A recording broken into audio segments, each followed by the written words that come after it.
આપણે કાલે છઠ્ઠો વ્યાખ્યાન ગંધર્વાદ સાંભળ્યો. હવે ગંધર્વાદ પછીનું જે અત્યારે છે સ્થવિર આવ્યું, જે ગૌતમ સ્વામી સુધર્મા સ્વામી સુધી પાઠ સોંપીને સુધર્મા સ્વામી પછીની જે પરંપરા એ આ સુધર્મા સ્વામીની પાઠ કહેવામાં આવે છે. તે કારણે તે સમયે શ્રમણ ભગવાન મહાવીર પ્રભુના 9 ગણ અને 11 ગણધર થયા. શિષ્ય પૂછે કે એ ભગવાન આપ એવી રીતે શા કારણેથી કહો છો કે શ્રમણ ભગવાન મહાવીર પ્રભુને 11 ગણધર થયા? કેમ કે બીજા તીર્થંકરો તો ગણ અને ગણધરોની સંખ્યા સરખી છે. ગુરુ મહારાજ ઉત્તર આપે છે કે હે ભગવાન, શ્રમણ ભગવાન મહાવીર પ્રભુનો ગૌતમ ગોત્રવાલા મોટા ઇન્દ્રપતિ નામે અંગાર સાધુની વાંચના આપતા. તે આ પ્રમાણે ઇન્દ્રભૂતિ નામે અંગાર, અગ્નિભૂતિ અંગાર, વાયુભૂતિ નામે અંગાર,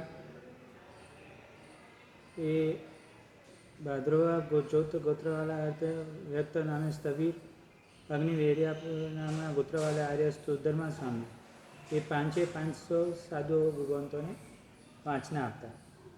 વાશિષ્ઠ ગોત્ર પંડિત પૂર્યપુત્ર નામે સ્થવિર, કાશ્યપ ગોત્રવાળા મૌર્યપુત્ર નામે સ્થવિર, 350 વાંચના આપતા. 8મા અને 9મા ગૌતમ ગોત્રના અર્થપિત અને નામે સ્થવિર, હરિયાંતાયન ગોત્રવાલા અચલ ભ્રાતા નામે સ્થવિર, એ બંને તથા 10મા અને 11મા 8 અને 9, 10 અને 11 એટલે એ બે જ વાંચના થાય. સ્થવિર મૈતાર્ય અને સ્થવિર પ્રભાસ કોડિક ગોત્રનામના એ 300 વાંચના આપતા હતા. આ પ્રમાણે બંને સ્થવિરો સાધુની વાંચના આપી. 8 અંકપિત અને 9મા અચલ ભ્રાતા એ આર્ય કારણથી એ આર્ય પ્રમાણે કહીએ છીએ. શ્રમણ ભગવાન મહાવીર પ્રભુને 9 ગણ અને 11 ગણ થયા. મંડિત અને મૌર્યપુત્ર માતાએ હોવાથી તેઓ બંને ભાઈ હતા, પણ તેઓના ભિન્ન ભિન્ન પિતાના અપેક્ષાએ ભિન્ન ગોત્ર કહેલા છે. મંડિત પિતાના ધનદેવ અને મૌર્યપુત્રના પિતાએ મૌર્ય હતા. તે દેશમાં એક પતિ મરી ગયા પછી બીજો પતિ કરવાનો નિષેધ નહોતો, એ વૃંદ આચાર્યોનો મત છે. શ્રમણ ભગવાન મહાવીરના આ સર્વ 11 ગણધરો દ્વાદશાંગી અને ચોથપુરોહિતર હતા. એટલે કે આચરણથી માંડીને દષ્ટિવાદ પર્યંત 12 અંગને તથા ચોથપુરો ધારણ કરનારા હતા. જો કે 12 અંગને ધારણ કરનાર કહેવાથી તેની અંતર્ગત ચોથપૂર્વીનું પણ આવી જાય છે, પણ તે અંગોમાં ચોથપૂર્વનું પ્રધાનપણું જાણવા માટે અલગ કહેલું છે. કેમ કે ચોથપૂર્વ પહેલાં રચ્યા છે.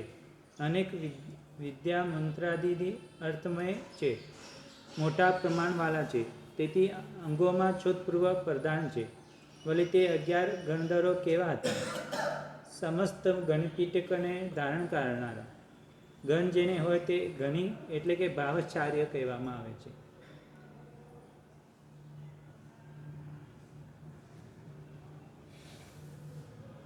ગણપીટક દ્વાદશાંગી અને સમસ્ત દ્વાદશાંગીના ધારણ કરનારા હતા.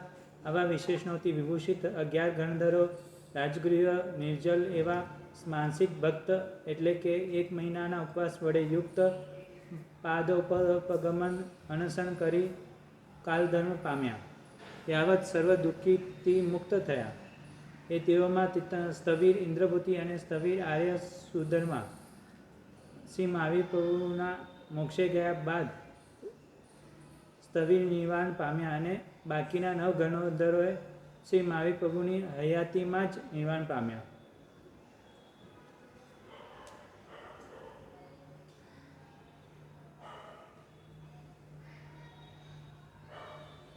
જે આ શ્રમણ ગ્રંથ સંપ્રાપ્ત કાળમાં વિચરે છે તે સર્વે આર્ય સુધર્મા સ્વામીના છે. અપલ્યો એટલે કે શિષ્ય સંતાનના જાણવા. કેમ કે બાકીના ગણધરો શિષ્ય સંતાન રહિત નિર્વાણ પામ્યા છે. કારણ કે પોતાના નિર્વાણ કાલે પોતાના ઘન સુધર્મા સ્વામીને સોંપીને મોક્ષ ગયા છે. સમણ ભગવાન મહાવીર કાશ્યપ ગોત્રના હતા. કાશ્યપ ગોત્રની સમણ ભગવાન મહાવીરને અગ્નિવેશ્યાના ગોત્રવાલા સ્થવિર આર્ય સુધર્મા નામે શિષ્ય હતા. તે પાંચમા ગણધર સુધર્મા સ્વામી શ્રી વીર પ્રભુના પટ્ટધર થયા. તે કુલાંગ સન્નિવેશમાં ધમ્મિલ નામે બ્રાહ્મણીની ભદ્દિલા નામની ભાર્યાની કુખે જન્મ્યા હતા. તે 14 વિદ્યાના પારગામી થયા હતા. તેમણે 50 વર્ષની ઉંમરે શ્રી વીર પ્રભુને પાસે દીક્ષા લીધી. 30 વર્ષ સુધી પ્રભુને સેવા કરી અને તેમને વીર પ્રભુને નિર્વાણ પછી 12 વર્ષે એટલે કે જન્મથી 92 વર્ષની ઉંમરે કેવળ જ્ઞાન થયું હતું. ત્યાર પછી તેઓ 8 વર્ષ સુધી કેવલીપણું પાલી સર્વ મળી કુલ 100 વર્ષનું આયુષ્ય ભોગી પોતાની પાટે જંબુ સ્વામીને સ્થાપી મોક્ષે ગયા. ભગવાન મહાવીર સ્વામીનું કેટલું આયુષ્ય હતું? ગૌતમ સ્વામી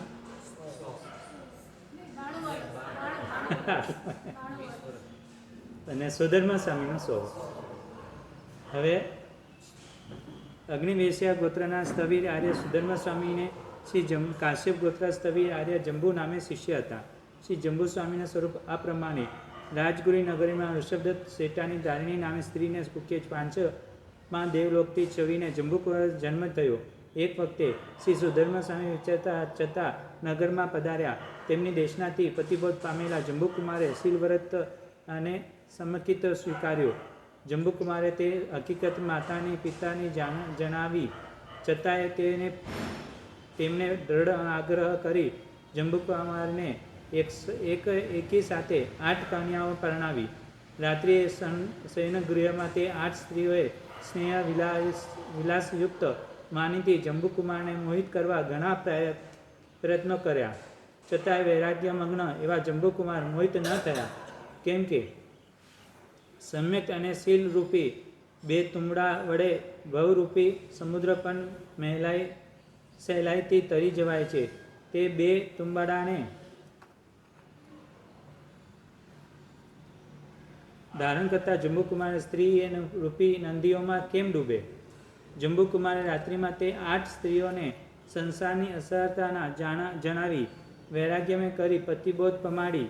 રાત્રિએ જ્યાં જંબુકુમાર પોતાની સ્ત્રીઓને પતિબોધ આપતા હતા તે રાત્રિ ત્યાં 499 ચોરોથી પરિવેલા પ્રભાવ નામનો ચોર ચોરી કરવા આવ્યો હતો. કેટલા? હા, 500 ન કરતા 499 પોતે ઉમેરીને 527 કેવી રીતે થાય આ ગણતરી બતાવશે. ઘણીવાર શું કે 500 ચોર કહીએ આપણે, ઘણીવાર 499 પછી પોતે જંબુ સ્વામી પછી બધા પતિ પત્ની એટલે સાસુ સસરા, એ રીતે 27 થશે. પોતાના 8 સ્ત્રીઓ અને 8 કન્યાઓ કેટલા થયા? 16 ને 8 કન્યા 24, પછી માતા પિતા 24 અને જંબુ સ્વામી 27, પ્રભવ સ્વામી 500, એટલે આ 500 499 અને 500 પ્રભવ સ્વામી એટલે ટોટલ 527 થયા છે. 20 વર્ષની અવસ્થામાં 44 વર્ષ કેવલ જ્ઞાન રહ્યા અને એ રીતે કુલ 80 વર્ષનું આયુષ્ય ભોગવી શ્રી પ્રભવ સ્વામીને પોતાની પાટે સ્થાપી મોક્ષે ગયા. અહીં કવિ ઘટના કરે છે કે જે શંભુ સ્વામીએ કોઈએ કેટલા કોટવાલ થયો નથી તેમ થશે પણ નહીં, કે જેમણે ચોરોને પણ મોક્ષ માર્ગનો વાહક એવા સાધુઓને બનાવ્યા. જંબુ સ્વામીનો કેટલા ગાલો થયો આપણે આમ જોઈએ? મહાવીર સ્વામી પછીનું 90 વર્ષના અંતરગાળમાં થયા. અને અત્યારનાથી લઈને જંબુ સ્વામી સુધી જોઈએ તો 92 પાઠ આપણે 92મી પાઠ ગણાય છે. નિમિષુરી દાદા 92મી પાઠ. તો એ ગણતરી પ્રમાણે જોવા જઈએ, જ્યારે એટલી બધી દીક્ષાઓ થાય છે કે અમે તો 92 થઈ 50 થઈ ગયો તો રેકોર્ડ બ્રેક કરી નાખ્યો, 40 થાય તો રેકોર્ડ બ્રેક થઈ ગયો. જ્યારે 400 ચોરોને પણ પ્રતિબોધ કરીને દીક્ષા આપી શકે, 500 ચોરો થઈ ગયા. પોતાના સસરાને પણ સાસુ સસરાને પણ પતિ બોલ્યા. કેટલું પુણ્ય હશે જંબુસ્વામીનું, ત્યાં રેકોર્ડ બ્રેક નહીં થયો. આમાં આગળ આવશે કે કેવી રીતનું કહે છે એના વર્ણન. એ પ્રભાવ પણ જયવંત વર્તો, જેમને ચોરોથી ધનનો હરતા અમૂલ્ય એવા ચોરોથી પણ હરાય નહીં એવા અદ્ભુત જ્ઞાન દર્શન અને ચારિત્ર્યરૂપ રત્નો મેળવતા શ્રી વીર પ્રભુના નિર્માણ પછી 12 વર્ષે ગૌતમ સ્વામીને 20 વર્ષે સ્વધર્મા સ્વામી અને 64 વર્ષે અને જંબુસ્વામી મોક્ષે ગયા. સુધર્મા સ્વામી પછી 64 વર્ષે જંબુસ્વામી મોક્ષે ગયા. જંબુસ્વામી મોક્ષ ગયા પછી આ 10 વસ્તુઓ વિચ્છેદ પામી. મન પર જ્ઞાન, જેનોની ઉત્પત્તિ છતાં અંતર્મુહૂર્તમાં કેવળ જ્ઞાન ન થાય એ પ્રભાવવધી જ્ઞાની, લબ્ધિ પ્રભાવદાની ચક્રવર્તી સૈન્યને પણ ચૂર્ણ કરી નાખવામાં સમર્થ થવાય તે પુલાક લબ્ધિ, આરક શરીરની લબ્ધિ, શપક શ્રેણી લબ્ધિ, ઉપસપક શ્રેણી લબ્ધિ, જીનકલ્પ, પરિહાર વિશુદ્ધિ, સૂક્ષ્મ સંપર્યાય ચારિત્ર અને અથ્યાખ્યાત ચારિત્ર, એ ત્રણેય ચારિત્ર, કેવળ જ્ઞાન અને મોક્ષ માર્ગ. આ કવિએ ઉપેક્ષા કરે છે કે મહામુનિ જંબુસ્વામીને અલૌકિક સૌભાગ્ય છે કે જેમને પતિને પ્રાપ્ત કરીને મોક્ષલક્ષ્મી રૂપી સ્ત્રી હજુ સુધી પણ બીજા પતિને ઈચ્છતી નથી એવા કાશ્યપ ગોત્રવાળા આર્ય જંબુ નામના સ્થવીરને કાત્યાયન ગોત્રવાળા સ્થવીર આર્ય પ્રભવ નામે શિષ્ય થયા. કાત્યાયન ગોત્રવાળા સ્થવીર આર્ય પ્રભવ સ્વામીને ગોત્રવાળા મનકના પિતા એવા સ્થવીર આર્ય સ્વયંભવ નામે શિષ્ય થયા.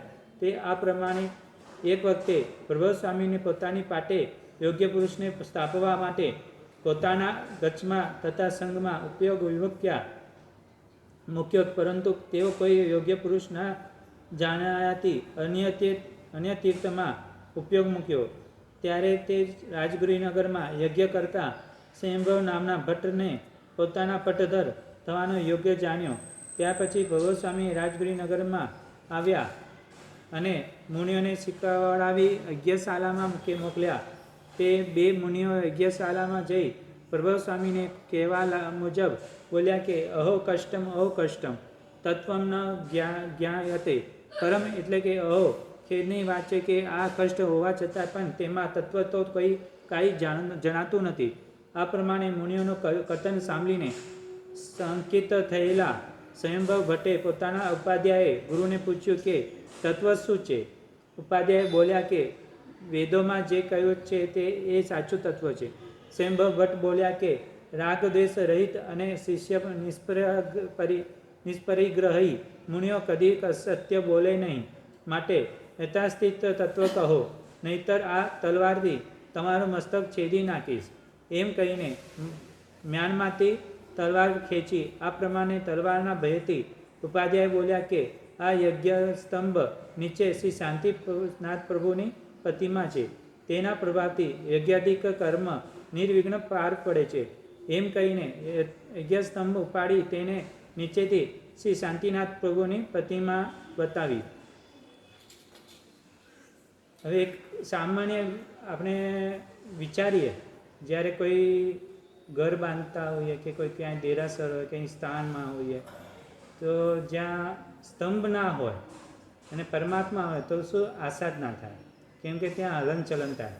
અત્યારે ઘર મંદિર બાંધતા હોઈએ ઘરે, હવે બહુ થઈ ગયું, ઘરમાં બધે ઘરમાં ઘર મંદિર થઈ ગયું. અંજન સલાકાના પરમાત્મા અને પહેલે માળે ઉપર, એના ઉપર કોણ સૂતું હોય, ક્યાં શું કરતું હોય, કોઈ એની સાવચેતી નથી, કોઈ શુદ્ધિ નથી. ત્યાં આપણે સ્થાપીએ તો કેટલી આસાદ ના થાય. આ દ્રષ્ટાંતથી આપણે ખ્યાલ આવે.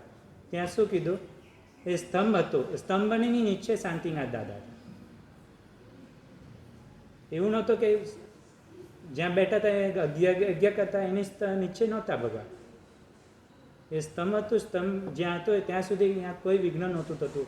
શાંતિનાથ પ્રભાનો એટલું પ્રભાવ હતો કે કોઈ પણ બીજા કોઈ રાજા ત્યાં યુદ્ધ કરવા આવે તો એ સ્તંભના કારણે યુદ્ધ પણ નહીં થતું, એને જીતીને જતા રહેતા. આ પ્રમાણે યજ્ઞસ્તંભ નીચે શાંતિનાથ પ્રભુની પ્રતિમા, તેના પ્રભાવથી યજ્ઞ કર્મ નિર્વિઘ્ન પાર પડતો હતો.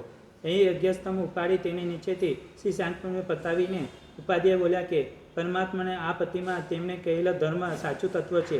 શ્રી શાંતિનાથ પ્રભુની પ્રતિમાનું દર્શન થતાં સ્વયંભવ ભટ્ટે પ્રતિબોધ પામ્યા અને તુરંત તેમણે પ્રભવસ્વામી પાસે જઈ ધર્મોપદેશને સાંભળીને દીક્ષા સ્વીકારી. ત્યાર પછી પ્રભવસ્વામીએ સ્વયંભવને પોતાની પાટે સ્થાપી સ્વર્ગે ગયા. જ્યારે સ્વયંભવ સ્વામીએ દીક્ષા લીધી હતી ત્યારે તેમની પરસ્ત્રી ગર્ભવતી હતી. તેનીને મનક નામે પુત્ર થયો.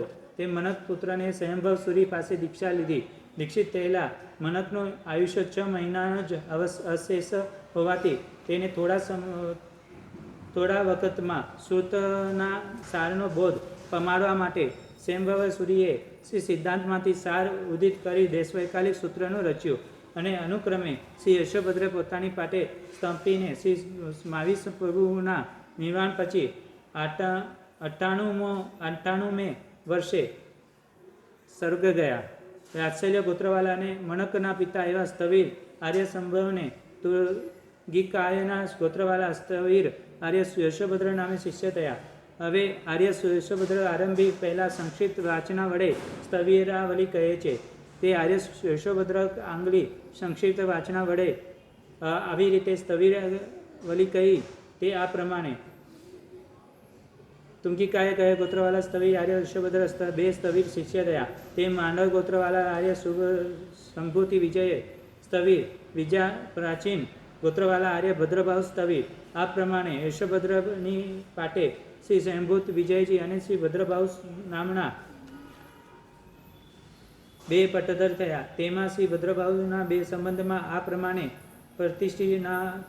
પ્રતિષ્ઠાનપુર નગરમાં બ્રાહ્મણ જાતિના વારાહીમીર અને ભદ્રભાવ નામે 2 ભાઈઓ દીક્ષા લીધી. ગુરુ મહારાજે ભદ્રભાવને યોગ્ય જાણી આચાર્ય પદવી આપી. તે વારામીરને ઈર્ષ્યા આવી અને તે કૃષ્ટ થઈ દીક્ષા છોડી પાછો બ્રાહ્મણ વેશ સ્વીકાર્યો. વારામી સંહિતા એ નામને ગ્રંથ બનાવી લોકોને નિમિત્ત જોવા મળે આજીવિકા ચલાવવા લાગ્યા. વળી લોકોમાં પોતાની પ્રસિદ્ધિ કરવા કહેવા લાગ્યો કે એક વખતે એવો જંગલમાં પથ્થર ઉપર સિંહ લગ્ન આલેખ્યું હતું અને તે ભૂલથી તે લગ્નને પૂછ્યા વગર ઘેર આવ્યા.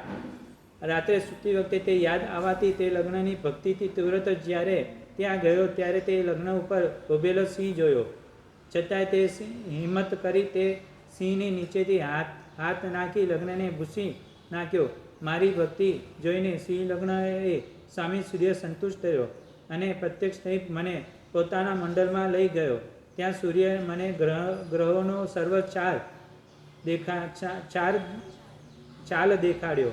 તે જ્યોતિષા બલથી હું 3 લોકની વાત જાણું છું. આવી રીતે વારામીરે કલ્પિત વાતો કહીને લોકોમાં પૂજવા લાગ્યો. એક વખતે વારામીરે રાજા આગળ કુંડાલો આલેખી કહ્યું કે આ આકાશમાંથી હું કુંડાલની વચમાં 52 પલ પ્રમાણવાળો મત્સ્ય પડશે. આ પ્રમાણે આ વખતે તે નગરીમાં બિરાજતા ભદ્રભાવ સ્વામીએ કહ્યું કે આકાશથી પડતા માર્ગમાં અર્ધપલ શોષાઈ જશે. તેથી મત્સ્ય 51 પલ પ્રમાણે પડશે. વળી તે કુંડાલની વચમાં ન પડતા કાંઠે પડશે. આ શ્રી ભદ્રભાવ સ્વામીની કહેવા મુજબ મત્સ્ય પડ્યો. તેથી લોકોમાં તેમનો જ્ઞાનની પ્રશંસા થઈ. વળી એક દિવસે રાજાને ઘેર પુત્ર જન્મ્યો. વારામીરે તે જન્મપત્રિકા કરી તેનું 100 વર્ષનું આયુષ્ય કહ્યું. પુત્ર જન્મથી ખુશાલીમાં નગરમાં લોકો ભેટના ધરવા આવ્યા તથા અન્ય દર્શનની બ્રાહ્મણોએ સંન્યાસીઓએ વગેરે આશીર્વાદ આપવા આવ્યા. જેનો પર ઈર્ષ્યા ધરાતા વારામીરે આ વખતે લાભ જોઈને કહ્યું કે રાજેન્દ્ર આપને ઘેરે પુત્રો જન્મ થયો. છતાંય વરાહના અંજાન જૈન મુનિઓએ પુત્રનું દર્શન કરવા પણ ન આવ્યા. આ પ્રમાણે જૈનોની નિંદા કરી. તે લોકોનું મુખેથી સાંભળી શ્રી ભદ્રભાવ સ્વામીએ કહેવરાવ્યું કે એ પુત્રનું મરણ 7મે દિવસે બિલાડીથી થશે. આ વાત સાંભળીને રાજાએ શહેરમાંથી સમગ્ર બિલાડીઓને કાઢી મુકાવી. તેઓ પણ 7મે દિવસે ધાવતા એવા તે બાલક ઉપર બિલાડીના આકારના મુખવાલો આંગળીઓ પડવાથી તે બાલક મરણ પામ્યો. આવી રીતે શ્રી ભદ્રભાઉ સ્વામીનું કહેલું બધું સાચું પડવાથી આખા શહેરમાં તેમના પ્રશંસા થઈ. તે વરામીરની નિંદા ફેલાની. ત્યારે પછી વરામીરે ક્રોધિત મરીને વેંતર થયો અને મરકી વગેરેથી સંઘને ઉપદ્રવ કરવા લાગ્યો. શ્રી ભદ્રભાઉ સ્વામીએ ઉપસર્ગહર સ્તોત્ર બનાવી તે વેંતરને દૂર કર્યો. ઉપસર્ગહર સ્તોત્ર એટલે કયો? હા, પાછું ઉપસર્ગ નહીં કરતા. માંડર ગોત્રવાલા સ્થવિર આર્ય સંભૂતિ વિજયને ગોત્રવાલા સ્થવિર આર્ય સ્થૂળભદ્ર નામે શિષ્ય થયા. તેમને સંબંધ આ પ્રમાણે: પાટલીપુત્ર નગરમાં નંદ રાજા એ સંકટાલ નામે મંત્રી હતો. તે સ્થૂળભદ્ર અને શ્રીયક નામે બે પુત્ર હતા. તે નગરમાં કોસા નામની વેશ્યાએ ઘેર ભોગ ભોગવતા સ્થૂળભદ્રે 12 વર્ષ સુધી રહ્યા હતા. શ્રી સંયંકે તે નંદ રાજાનો અંગરક્ષક થઈને રહ્યો હતો. એક વખતે શ્રી શ્રીયકના વિવાહ પ્રસંગે રાજાને ભેટ આપવા સંકટાલય મંત્રીએ પોતાને ઘેર શસ્ત્રો તૈયાર કરાવતો હતો. મંત્રીએ ઉપર દ્વેષ રાખતા વરુરુચિએ નામના બ્રાહ્મણે તે લાગ જોઈ નગરમાં એવી અફવા ફેલાવી કે સંકટાલ મંત્રીએ શસ્ત્રોને તૈયાર કરાવી નંદ રાજાનું રાજ્ય ખૂંચવી લેશે. રાજાએ આ વાત બરાબર ઠસી ગઈ. તેથી મંત્રીએ જ્યારે રાજસભામાં આવ્યો ત્યારે રાજા તેના ઉપર ક્રોધ કરીને વિમુખ કર્યા. તે જોઈ મંત્રીશ્વર ઘેર આવી શ્રીયકને કહ્યું કે રાજાને કોઈએ મારા વિશે ઊંધું સમજાવેલો છે. તેથી આપણા આખા કુટુંબનો ક્ષય થવાનો અવસર આવ્યો જણાવે છે. આવતીકાલે જ્યારે હું સભામાં રાજા પાસે મસ્તક નમાવું ત્યારે તું કુલનું રક્ષણ કરવા માટે તલવાર વડે મારું મસ્તક છેદી નાખજે. તે વખત મારા એકનો ક્ષય કરીને તું આખા કુટુંબનું રક્ષણ કરે. ગડપણને લીધે હું મૃત્યુને સમીપમાં તો છું, વળી હું મુખમાં તાલપોટ વિષ રાખીને રાજાને નમન કરીશ. તેથી તને લગભગ મરી જતા એવા મારું મસ્તક છેદવામાં તને પિતૃ હત્યાનો દોષ પણ લાગશે નહીં. શ્રી શ્રીયકની ઘણી આનાકારી કરવા છતાંય મંત્રીશ્વર અતિશય આગ્રહ કરી તેમ કરવા કબૂલ કરાવ્યો અને બીજે દિવસે શ્રી શ્રીયકે તે પ્રમાણે કર્યું. નંદ રાજાએ આવો સાહસ કરવાનો કારણ પૂછ્યું. શ્રી શ્રીયકે બધી હકીકત નિવેદન કરી અને નંદરાજાને વરુચિના કાવતારાની ખાતરી થતાં ઘણો પશ્ચાતાપ થયો. ત્યાર પછી નંદરાજાએ કોસાને ઘેરેથી સ્થૂળભદ્રને બોલાવી મંત્રીપદ સ્વીકારવા કહ્યું. ત્યારે તેમને વિચારીને જવાબ આપીશ એમ કહીને અશોકા વાડીમાં જઈ પોતાના ચિત્તમાં પિતાનું મૃત્યુ વિચારે છે. સંસારનું દુઃખદાયી જાણી ત્યાં પોતાની મેલે જ દીક્ષા લીધી છે.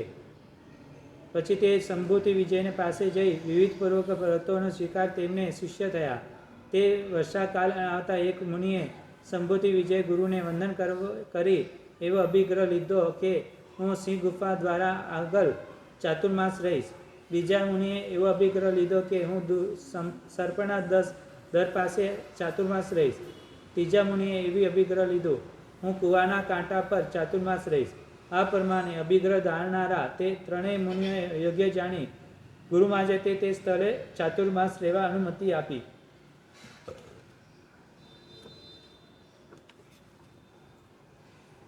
શ્રી સ્થૂળભદ્રને વંદન કરી બોલ્યા કે હે ભગવાન, હું કોસાવેશ્યાની સ્ત્રી ચિત્રશાલામાં ચાતુર્માસ રહીશ.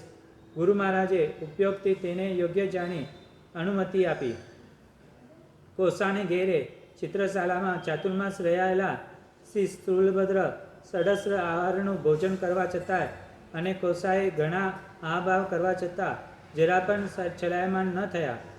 ઉલટા સત્યશાલી તે મહાપુણીએ ધ્યાનરૂપ અગ્નિ વધારે પ્રદીપ્ત થયો અને તેમને કોસાને સંસારની અનિત્યતાના સમજાવી પ્રતિબોધ પમાડી.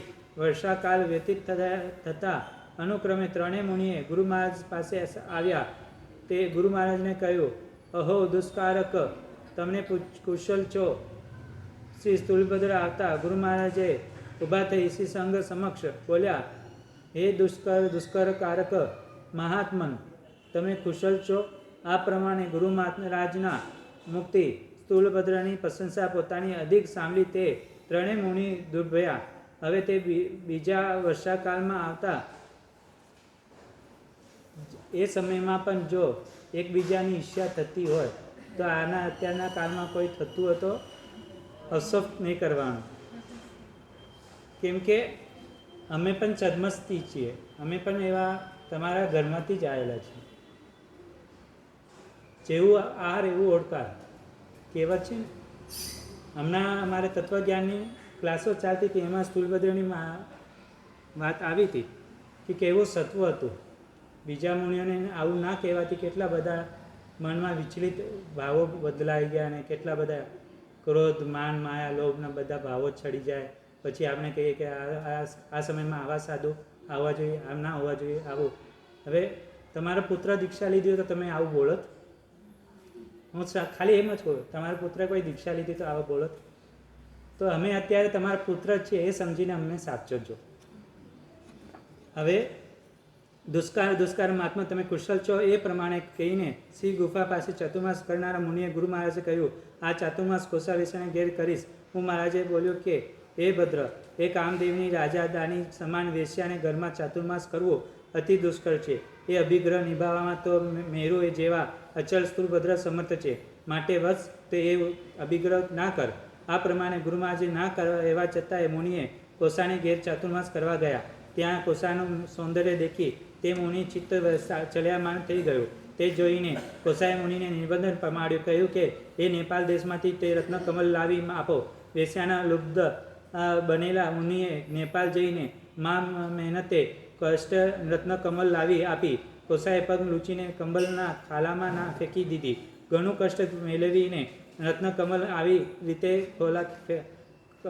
ખાલમાં ફેંકી દીધેલા જોઈ મુનિએ બોલ્યા કે અરે સુંદરી, મૂલ્યવાન આવી રત્નકમલ તે કાદળમાં કેમ ફેંકી દીધી? કોષાએ અવસર જોઈને બોલી, હે મુનિ, રત્નકમલથી અધિક મૂલ્યવાન તમે ઇહલોક અને પરલોકમાં સુખ આપનારું આ દુર્લભ ચારિત્ર રત્ન તમે ગુમાવવા તૈયાર થયા છો. તમને તે માટે તમને જરાય પણ શોક થતો નથી અને રત્નકમલ માટે કેમ શોક કરો છો? જો તે વખતે પણ આવું થતું વિચારીએ કે જો અત્યારે લોભ દશા ક્યાં છે આપને, થોડું પણ હોય તો ઓછું લાગે છે. આ પ્રમાણે કોષાને વચનો સાંભળીને પતિપોત પામેલા મુનિએ પોતાના મુનિપણાનું ભાન આવ્યું અને પાછા શુદ્ધ ધ્યાનમાં સ્થિર થયા. ચાતુર્માસ પૂર્ણ કરીને મુનિએ મહારાજ પાસે આવીને બોલ્યા કે સમગ્ર સાધુમાં સ્થૂળભદ્રા જેવા એવા એક જ સ્થૂળભદ્ર છે જે દુષ્કારક કયા છે તે યોગ્ય છે. આ પ્રમાણે પુષ્કળ મંદિર માસ અને સ્ત્રીઓના રસને જાણવા છતાંય પણ તે વ્યક્ત થયા તે દુષ્કારક છે. વંદન કરું છું. સ્થૂળભદ્રના પતિબોધ પામેલા કોષાએ આશી શાવિકાએ અંગીકાર કર્યો હતો કે તે વખતે તેનીએ એવી છૂટ રાખી હતી કે કદાચ રાજા કોઈ પુરુષ ઉપર સંતુષ્ટ થઈ મને તે પુરુષને સુપ્રત કરે તો તેની છૂટ. તે સિવાય બીજા સર્વને માટે નિયમ છે કે એક વખત રાજા કોઈ રત્કાર ઉપર સંતુષ્ટ થયો અને રત્કારે કોષાની માંગણી કરી. તેથી સંતુષ્ટ થયેલા રાજાએ તેની કોષા સુપ્રત કરી. તેની પાસે કોષાએ હંમેશા સ્થૂળભદ્રના ગુણો ગાન કરતી હતી. તે રત્કારે કોષાને પોતાના ઉપર રાગી બનાવવા પ્રયત્ન પોતાની કુશળતાથી બતાવી. પ્રથમ તેને બાણ ફેંકી અને એક બાણી આંબાની લૂંબને લીધી. તે બાણને બીજી બાણને ત્રીજી બાણથી વિંધ્યો. એવી રીતે તેને પોતાના હસ્ત પર્યંત બાણોથી પંક્તિ કરી દીધી. પછી તેને એક બાણ મારી ડાલીને છેદી બાણપંક્તિના અગ્રભાગ ઉપર રહેલી લૂંબને પોતાના હાથ વડે ખેંચી ત્યાં બેઠા જ કોષાનો અર્પણ કરી. આવી રીતે પોતાનું કલા કૌશલ્ય દેખાડી ગર્વિષ્ઠ થયેલા રત્નકારે કોષાએ કહ્યું કે હવે તમે મારી કલા જુઓ. એમ કહીને કોષાએ સરસવના ઢગલા કરાવ્યો. તે ઉપર સોય રાખી અને તે સોય ઉપર પુષ્પ રાખીને તે પુષ્પ પર નાચતી બોલી, આંબાની લૂંબ તોડવી એ કાંઈ દુષ્કર નથી. તેમ સરસો ઉપર નાચવું એ પણ કંઈ દુષ્કર નથી, પરંતુ તે મહાત્મા મુનિ શ્રી સ્થૂળભદ્ર જેમ પ્રમાદરૂપી મનમાં રહ્યા છતાંય મુગ્ધ ન થયા તે જ દુષ્કર છે અને તે જ મહાન પ્રભાવ છે. કવિઓ પણ કહે છે કે પર્વતમાં, ગુફામાં એકાંત અને વનમાં નિવાસ કરતા હજારો મનુષ્ય ઇન્દ્રિયોને વશ રાખનારા થયા છે, પણ અતિ રમણીય એવા મહેલમાં યુવતી સ્ત્રી પાસે રહીને ઇન્દ્રિયોને વશ કરનારા તો એક સંકટાલ પુત્ર સ્થૂલભદ્ર જ થાય. કે આહો આશ્ચર્ય કે જેને અગ્નિમાં પ્રવેશ કર્યો તો પણ દાજ્યા નહીં, તે તલવારની ધાર ઉપર ચાલ્યા તો પણ છેદાયા નહીં, જે કાલ સર્પનો દરમાં રહ્યા તે પણ ડંખ્યા નહીં, અને જે કાજલની કોટડીમાં રહ્યા તો પણ તેમને ડાઘ લાગ્યો નહીં. એવા વેશ્યા રાગવાળી હતી, તે હંમેશા તેમના કહેવા પ્રમાણે ચાલનારી હતી. સડરસ ભોજન મળતું હતું, સુંદર ઘર ચિત્રચાલા હતી, મનોહર શરીર હતું, નવી વયનો સંગમ હતો, યૌવનવય હતો, સમયે પણ મેઘ શ્યામ વર્ષા ઋતુનો હતો. તો પણ તે જેમને આદરથી કામદેવને ઝીલ્યો એવા કોષાને પતિબોધ પમાડનારા કુશળ શ્રી સ્થૂલભદ્ર મુનિવરે હું વંદન કરું છું. વળી આ કવિ સ્થૂલભદ્રને સત્વસ્વીની પ્રશંસા કરતા કહે છે, અમે તો વિચાર કરીએ શ્રી નેમિનાથ ભગવાન અને સંકટાલ પુત્ર સ્થૂલભદ્રને મુખ્ય વીર પુરુષે માનીએ, કારણ કે નેમિનાથ પ્રભુએ પર્વતરૂપી કિલ્લા ઉપર ચડીને મોહને જીત્યો હતો, પણ આ 20 મુનિએ મોહના ઘરમાં પ્રવેશ કરીને તે મોહને જીત્યો. આ એક વખત 12 વર્ષના શુષ્કાલ અંતે સંઘના આગ્રહથી ભદ્રબાહુ શ્રી સ્વામીએ 500 સાધુને હંમેશા 7 વાંચનાઓ વડે દ્રષ્ટિવાદ બનાવ્યા લાગ્યા. હવે જો જે ચારિત્રનો ઉદય અને શીલનું રક્ષણ કરવું હોય તો નેમિનાથ અને સ્થૂલીભદ્રની જાપ કરવાથી આપણું રક્ષણ થાય. તે વખતે તેઓએ વિશેષ વાચના સાંભળતા અને સાધુનો ઉપયોગ પામી ચાલ્યા ગયા. તે સ્થૂલભદ્ર અને પ્રાણ ધ્યાનપૂર્ણ થતાં શ્રી ભદ્રભાવ સ્વામીએ તેમને વધારે વાચના આપવા લાગ્યા. તેમની પાસે સ્થૂલીભદ્ર 2 વસ્તુ ન્યૂન એવા 10 પૂર્વ ભણ્યા. એક વખતે ભદ્રભાવ સ્વામી વિહાર કરતા પાટલીપુત્ર નગરના ઉદ્યાનમાં પધાર્યા. તેમને સ્થૂલીભદ્રની યક્ષા અને વગેરે બહેનો સાધ્વીઓ વંદન કરવા આવી. ગુરુ મહારાજના વંદન કરી તેમને પૂછ્યું કે એ પ્રભુ સ્થૂલભદ્ર ક્યાં છે? ગુરુ બોલ્યા કે એ નજીકના જીર્ણ દેવકુલમાં છે. પછી તે દેવકુલમાં તરફ ચાલી તેમને આવતી જોઈ સ્થૂલભદ્રે આશ્ચર્ય બતાવવા સિંહનું રૂપ કર્યું. જે સ્ત્રીઓથી પણ ડગ્યા નથી એ મહાપુરુષ પોતાનું એક ખાલી જ્ઞાનનો બલ આવ્યો તો એને રૂપ સિંહનું કર્યું. તો કહેવામાં આવે છે કે આપણે કોઈનું અભિમાન કરવું નહીં, નહીં તપનું કરવું, નહીં જ્ઞાનનું કરવું, નહીં કોઈ વ્યાવચનું કરવું. ને વ્યાવચનું જ્ઞાન એવું છે એટલે કહેતા હોય છે, ગુરુ મહારાજ કહેતા હતા એ બધું હશે તો ચાલશે, પણ વ્યાવચ ઓછી હશે એ નહીં ચાલે. કહેવાનો અર્થ છે ભણવાનું ઓછું ચાલશે, તપ ઓછું હશે ચાલશે. વ્યાવચ એ તમારે અપ્રતિપાતી ગુણ છે જે ક્યારે અભિમાન ના આવે. એવી રીતે આપણે અહીંયા ચોમાસું ગુરુ ભગવંતે કર્યું. ભદ્ર સેન્સુરી મહારાજ અમે ભગતમાં જ કહેતા હતા. એમને એટલા ગુરુ ભગવંતોની હું તો છેલ્લે જ્યારે દીક્ષા લીધી ત્યારે 3-4 વર્ષ જ જોડે રહેવાનું થયું. પણ રત્નકીર્તિ સુરી મહારાજ, ધર્મકીર્તિ મહારાજ, બધા શિષ્યો થયા સુરદેવ મહારાજના, બધાની શીલચંદ્ર સુરી મહારાજની પણ આપણે ભદ્રસેન સુરી મહારાજ એટલી ભક્તિ કરી છે. ક્યાં એકવાર ગોચરી જાય તોય નહીં, બીજી વાર જાય, ત્રીજી વાર જાય. ગુરુ મહારાજ સુરદેવ મહારાજ કે નહીં હજી થોડુંક બાકી છે તો 5મી વાર પણ જાય. એ ક્યારે એમ ભોલા ભદ્રી કહેતા હતા એમને. એવા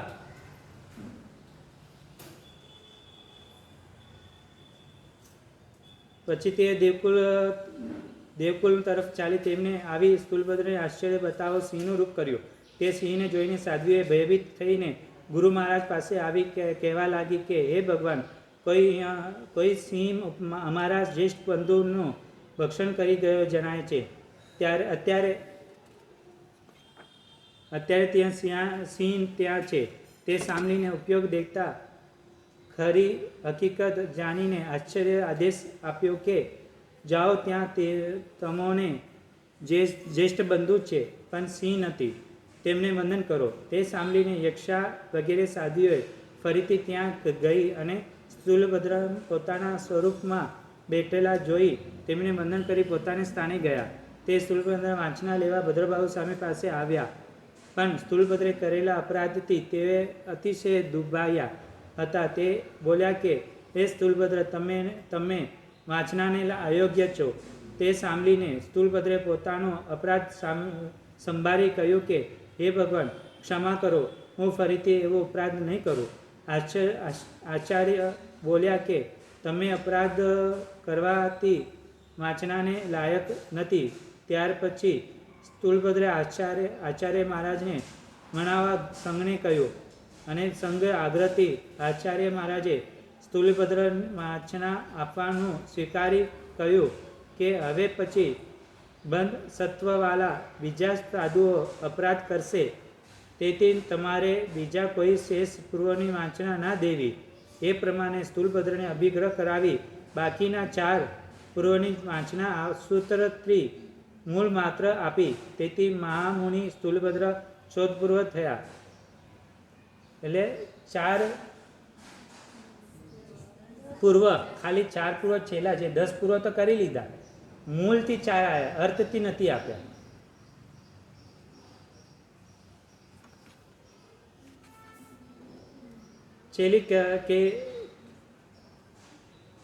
છેલ્લા કેવલી જંબુસ્વામી થયા.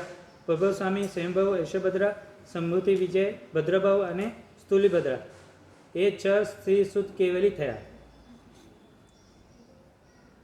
ગૌતમ સ્વામી ગૌતમ સ્થવિરવાળા આર્ય સુસ્તભદ્ર 2 સ્થવિર શિષ્ય હતા. તે એલાપ્ય ગોત્રવાળા સ્થવિર આર્ય મહાગીરી, બીજા આરિષ્ટી ગોત્રવાળા સ્થવિર આર્ય સુહસ્તિગીરી.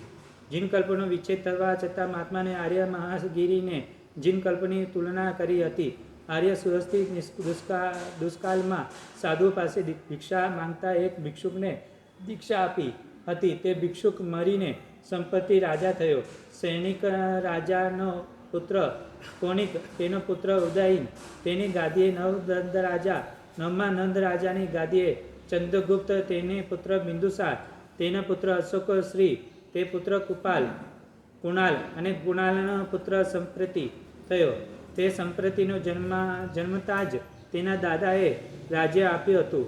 એક વખતે રથયાત્રામાં પ્રવૃત્ત થયેલા આશ્ચર્ય સુરસ્તીસુરીને જોઈ સંપ્રતિ રાજાએ જાતિ સ્મરણ જ્ઞાન ઉત્પન્ન થયું. તેને આચાર્ય મહારાજ પાસે ધર્મોપદેશ સાંભળી સાવકપણો અંગીકાર કર્યો. ત્યાર પછી તેને 1.25 લાખ જીન મંદિર, 1.25 કરોડ જીન પ્રતિમા, 36,000 જીર્ણોદ્ધાર, 95,000 પિત્તળની પ્રતિમા અને લાખ દાનશાલાઓ વગેરે ઉત્તમ ધાર્મિક કાર્યોથી 3 ખંડ પૃથ્વીને વિભૂષિત કરી. વલે સંપ્રતિ રાજાએ અનાર્ય દેશને પણ કરતી મુક્ત કરી.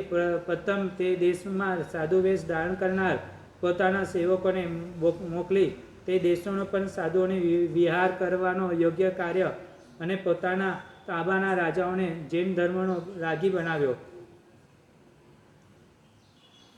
આજે કહે છે રાજા હતા ને જે પ્રજાઓને પોતાનું ખાનગી જે રાજ્ય આપે, એટલે એક પોતાનું સ્થાન આપીને સાધુની સેવા કરજો, ભક્તિ કરજો. એટલે અત્યારે જે વિહાર ધામ થાય છે ને એ દ્રષ્ટિથી જોવા જઈએ તો આ એક જ ગણાય, સરખું પેલર થાય છે. આ દેશમાં સાધુઓ વિહાર કરવા અયોગ્ય કર્યા અને પોતાના તાંબાના રાજાઓ જૈન ધર્મ પામાવડ્યા. તે આ સાધુઓને આગળ પોતાની વસ્તુ મૂકો અને પૂજ્ય અને વસ્તુ ગ્રહણ કરે તે આપજો. અમારી ખજાનચી તે વસ્તુનો તમામ મૂલ્ય તમારો ઈચ્છિત લાભ તેમને ગુપ્ત રીતે આપશે.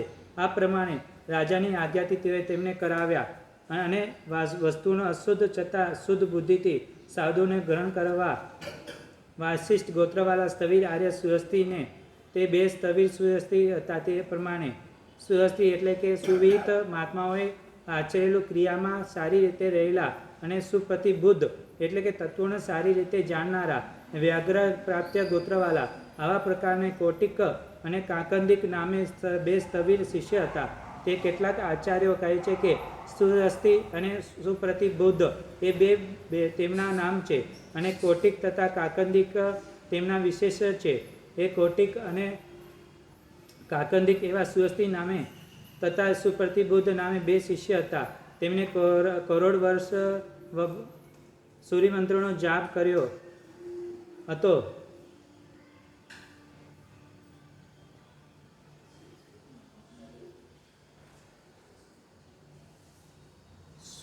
કરોડ વર્ષ સુધી સૂર્યમંત્રનો જાપ કર્યો, તેથી કોટિક કહેવાયા. તે કાકંદી નગરીમાં જેમને જન્મેલા હોવાથી તે કાકંદી કહેવાયા.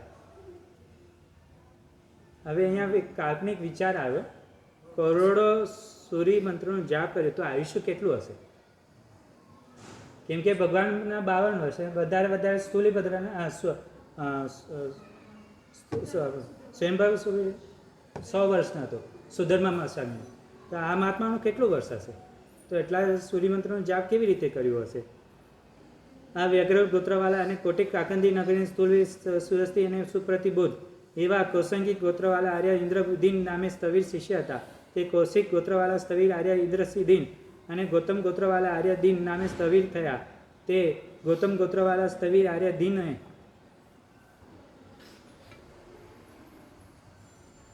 કૌશિક ગોત્ર અને જાતિ સ્મરણ જ્ઞાનવાલા આર્ય સિંહગીરી નામે સ્થવિર શિષ્ય થયા. તે કૌશિક ગોત્રવાલા અને જાતિ સ્મરણ જ્ઞાનવાલા સ્થવિર આર્ય સિંહગીરી અને ગૌતમ ગોત્રવાલા આર્ય વજ્રસેન સ્થવિર રહ્યા. તે ગૌતમ ગોત્રવાલા આર્ય સિંહ વજ્રસ્વામી અને કૌશિક ગોત્રવાલા આર્ય વજ્રસેન નામે સ્થિર રહ્યા. તે ઔષધિ ગોત્રવાલા સ્થવિર આર્ય વજ્રસેન ચારે શિષ્ય હતા. તે સ્થવિર આર્ય નાગિની આર્ય કોમલિક અને સ્થવિર આર્ય જયંત. આ સ્થવિર આર્ય તાપસ સ્થવિર આર્ય નાગલિકા નીકળી. આ નાગલિકા નામે શાખા નીકળી. સ્થવિર આર્ય કોમલિક આર્ય કોમલિક નામે શાખા નીકળી. સ્થવિર આર્ય જયંતીને આર્ય જયંતી નામે શાખા નીકળી અને તે આર્ય તાપસ્યથી લઈને આર્ય તાપસી નામે શાખા નીકળી. વિશુદ્ધ અને વાંચના વડે તે આર્ય યશોભદ્રથી આગળ આવી રીતે સ્થવિર આવેલી દેખાય છે. તે આ પ્રમાણે તુંગ્યાકિકાએ ગોત્રવાલા સ્થવિર આર્ય યશોભદ્રને આ સ્થવિર આર્ય શિષ્ય યથાપત્ય એટલે કે સુપુત્ર સમાન પ્રસિદ્ધિ હતા. તે આ પ્રમાણે પ્રાચીન ગોત્રવાલા સ્થવિર આર્ય ભદ્રભાવ અને માંડર્ય ગોત્રવાલા આર્ય સ્થવિર આર્ય સંપૂતિ વિજય અને પ્રાચીન ગોત્રવાલા સ્થવિર આર્ય ભદ્રભાવ અને 4 સ્થવિર શિષ્યો પુત્ર સમાન પ્રસિદ્ધ હતા. તે આ પ્રમાણે સ્થવિર ગોદાસ અને સ્થવિર અગ્નિદત્ત, સ્થવિર યજ્ઞદત્ત અને કાશ્યપ ગોત્રવાલા સ્થવિર આર્ય સોમદત્ત, કાશ્યપ ગોત્રવાલા સ્થવિર ગોદાસ અને તકી.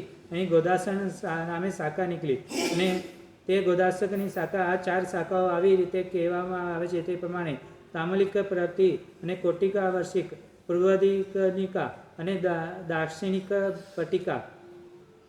માંડર ગોત્રવાલા સ્થવિર આર્ય સંપૂતિ વિજય અને 12 સ્થવિર શિષ્ય હતા. તે પુત્ર સમાન પ્રસિદ્ધ હતા. નંદનભદ્ર સ્થવિર આનંદ, શિષ્યભદ્ર વિશ્વભદ્ર સ્થવિર સુભદ્ર મણિભદ્ર, પૂર્ણભદ્ર સ્થવિર સ્થૂલભદ્ર, ઋજુમતી જંબુ સ્થવિર દીર્ઘભદ્ર તથા સ્થવિર પાંડુભદ્ર. માંડર ગોત્રવાળા સ્થવિર આર્ય સંપૂતિ વિજયને 7 શિષ્યો. તે પુત્રી સમાન પ્રસિદ્ધ હતી. તે આ પ્રમાણે યક્ષદીના, ભૂતા તથા ભૂતદીના અને સેના વિના રેણા. આ સ્થૂલિના 7 બહેનોનો નામ કહે છે. તે ગોત્રમ સ્થવિર આર્ય સ્થૂલભદ્ર અને 2 સ્થવિર શિષ્ય. તે પુત્ર સમાન પ્રસિદ્ધ હતા. તે આ પ્રમાણે એલાપે ગોત્રવાલા સ્થવિર આર્ય મહાગીરી અને આરિષ્ટ ગોત્રવાલા સ્થવિર આર્ય સુહસ્તિગીરી. આ એલાપે ગોત્રવાલા સ્થવિર આર્ય મહાગીરીને 8 સ્થવિર શિષ્ય હતા. પુત્ર સમાન પ્રસિદ્ધ હતા. સ્થવિર બલિસહ, સ્થવિર દાનાડ્ય, સ્થવિર શ્રી આડ્ય, સ્થવિર કૌંડન્ય, સ્થવિર નાગ અને સ્થવિર નાગમિત્ર. એ કૌશકિક ગોત્રવાલા સ્થવિર ષડલુક રોહગુપ્ત દ્રવ્ય ગુણ ગ્રહણ સામાન્ય વિશેષ અને સમાવાય નામના 6 પદાર્થોની પરૂપણા કરેલી હતી. તેથી તે સટ કહેવાયા. તે અલ્લુક અને કૌશિક ગોત્રમાં ઉત્પન્ન થવાથી તે ઉલ્લુક કહેવાયા. ઉલ્લુક અને કૌશિક શબ્દના સમાન અર્થવાળા તેથી જ સૂત્રકાર મહારાજે તેને કૌશિક ગોત્રવાળા કહ્યા. અને કૌશિક ગોત્રવાળા સ્થળે સુદશ્લોક અને રોહગુપ્ત થકી તે ત્યાંના 83 નીકળ્યા. અને એટલે કે જીવ, અજીવ અને નો જીવ એ પ્રમાણે 3 રાશિ રૂપના તેમના શિષ્ય પ્રશિષ્ય તેને ઉત્પત્તિ આ પ્રમાણે.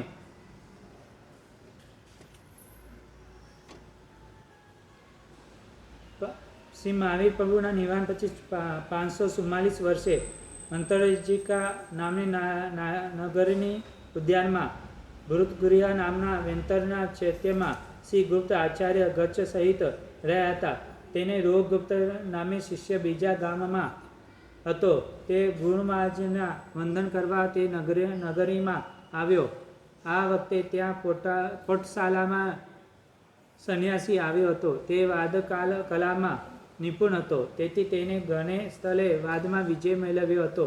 વળી કોઈ પ્રતિવાદી તેને જીતી જાય એવો આવતો ત્યારે તે પોટશાલા તે પ્રતિવાદીને વૃક્ષિક, સર્પ અને મુક્ષક, નૃંગી, વારાહી, કાકી અને શકુનિકા નામે 7 મંત્રવિદ્યાઓ વડે ઉપદ્રવ કરતો. આ પ્રમાણે વિદ્યાર્થી ગર્વિષ્ઠ બનેલા પોટશાલાને તે નગરીમાં સ્પડહ વગડાવ્યો કે મારી સાથે કોઈ વાત કરવાનો સમર્થ નથી, છતાં કોઈ હિંમત હોય તો તૈયાર થાય. આ વખતે નગરીમાં પ્રવેશ કરતા રોહગુપ્ત તે પહડહ સાંભળ્યો. તેથી તેને હું તેની સાથે વાત કરીશ એમ કહીને તે પહડને નિવારણ કર્યો. પછી તે ગુરુ મહારાજની પાસે આવી વંદન કરી વાદ કરવાનો કબૂલ કર્યાનો વૃત્તાંત કહ્યો. આચાર્ય મહારાજે તે રોહગુપ્તનો વાદ કરવાનો નિર્ણય જાણી તે સંન્યાસીના વિદ્યાનો બાદ કરનારી આને માત્ર પાઠ કરવાથી સિદ્ધ થાય એવી મયુરી, નકુલી, બિડાલી, વ્યાઘ્રી, સિંહી, અલુકી અને સંયની નામની 7 વિદ્યાઓ આપી. વળી આ આચાર્ય મહારાજે રોહગુપ્તને એ 7 વિદ્યાઓ ઉપરાંત શેષ ઉપદ્રવ સમાવનારા રોજોહણ મંત્રી આપ્યો અને કહ્યું, જો કદાચ તે સંન્યાસી બીજો કાંઈ પણ ઉપદ્રવ કરે તો તેના નિવારણ માટે તારા મસ્તક ઉપર જ રોજોહણ ફેરવો. તેથી તું ઉપદ્રવ રહિત થઈશ. આવી રીતે રોહગુપ્તની ગુરુ મહારાજે પાસેથી તે સંન્યાસીને વિદ્યાઓનો અપઘાત કરનારી પાઠ સિદ્ધિ 7 વિદ્યાઓ અને શેષ ઉપદ્રવ સમાવનારો રોજોહણ મેળવી તે નગરની બલશ્રી નામના રાજાની સભામાં આવીને પોટશાલાની સાથે વાદ આરંભ્યો. પોટશાલાએ વિચાર્યું કે જૈન સાધુઓ ઘણા નિપુણ હોય છે. પોટશાલાને ખબર છે કે જૈન સાધુઓ ક્યારે હારી શકે એવા નથી. તે વખતે પણ ગુરુ મહારાજ એમની રક્ષા કરી શકતા હતા. અત્યારે આપણું એક સમય એવો આવ્યો છે કે જૈનોની વસ્તી ઓછી થાય છે. બીજી બાજુ સ્વામિનારાયણ, મુસલમાનો એમના વ્યવહારો, એમના તહેવારો જોવા જઈએ તો આપણે પાછળ પડીએ છીએ. આપણે આપણા ધર્મનો પકડી નથી રાખ્યા એટલે આપણે પાછળ પડ્યા. આપણે બીજે જઈએ બ્રાહ્મણો પાસે, કંઈક બીજે કંઈક એમનું સમાધાન થઈ જાય કે મારા દીકરીનો, મારા દીકરાનો, મારા ઘરનું, અમારે આર્થિક તકલીફ છે, દુઃખ છે, આ બધી ઉપદ્રવનો. આપણા સ્તોત્રોમાં એટલા મહાપ્રભાવ સ્તોત્ર છે, એમનું સ્મરણ કરો, સંતિકર્મનું સ્મરણ કરો, આપણા ઉપદ્રવ ઘણા બધા શાંત થઈ જાય, ક્યાંય જવું ના પડે. આ વાતને સાંભળીને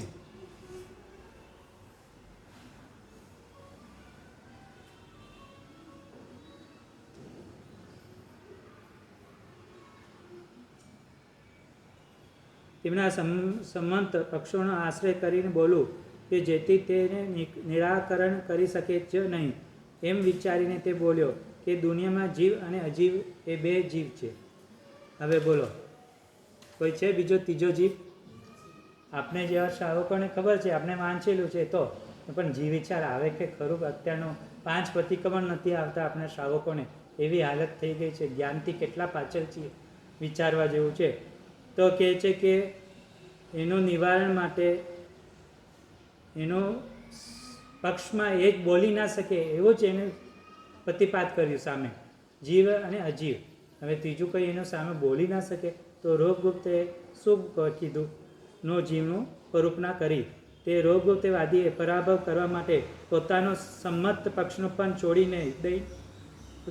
છોડી દઈને તે અસત્ય ઠરાવો કહ્યું કે તે હેતુ આપ્યો કે બીજી રીતે જોવામાં આવે છે તેથી અસિદ્ધ સમલાય દુનિયામાં જીવ, અજીવ અને નો જીવ એવી રીતે 3 રાશિ એ તેને કારણે બતાવી તેને પ્રમાણે જોવામાં આવે છે. જેથી સત્વ, રજન અને તામસ એ 3 ગુપ્ત, હસ્વ, દીર્ઘ અને પ્લુત એ રસ્વ, દીર્ઘ અને પ્લુત એ 3 સ્વર, વર્તમાન, ભૂત અને ભવિષ્ય એ 3 કાલ, પ્રાતઃકાલ, મધ્યાહનકાલ અને સાયંકાલ એ 3 કાલ, એક વચન અને દ્વિવચન અને બહુવચન એ 3 વચન, સ્વર્ગ, મૃત્યુ અને પાતાળ એ 3 લોક.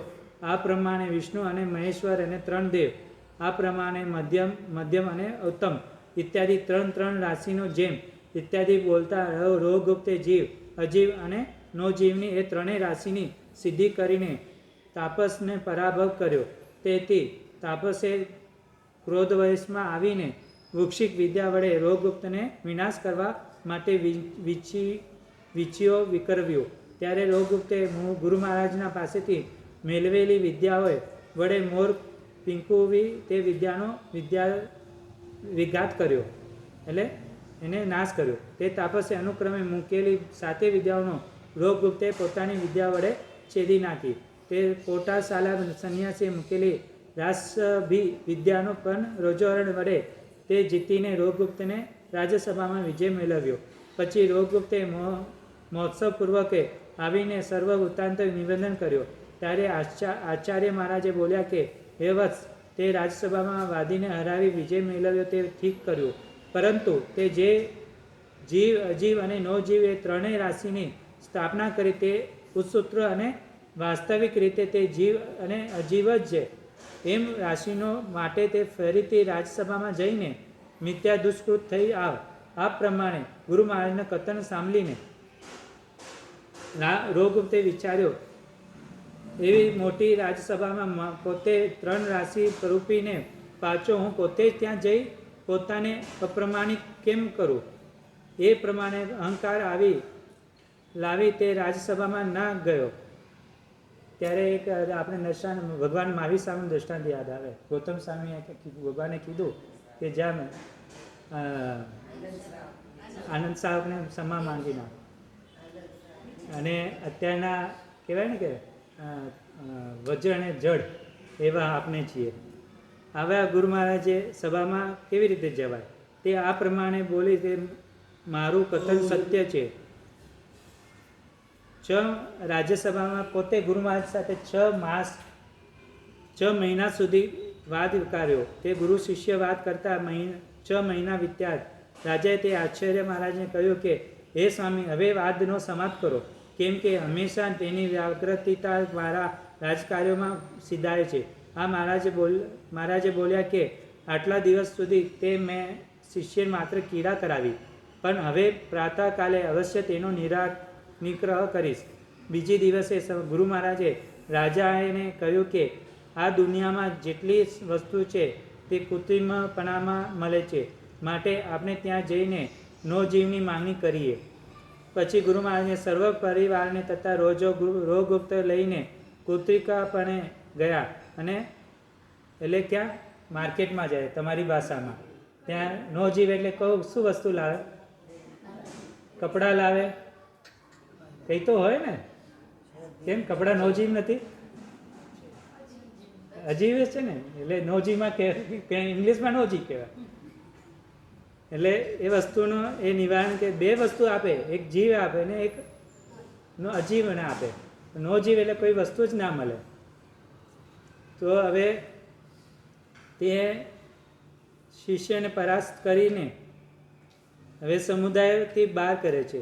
કદાચ તે નોજીવ વસ્તુ જુદી હોત તો કેમ ના મળી? એવી 144 પ્રશ્નોને વડે આચાર્ય મહારાજે તે ગૃહગુપ્તને પરાગસ્ત કર્યો, છતાંય તેને પોતાનો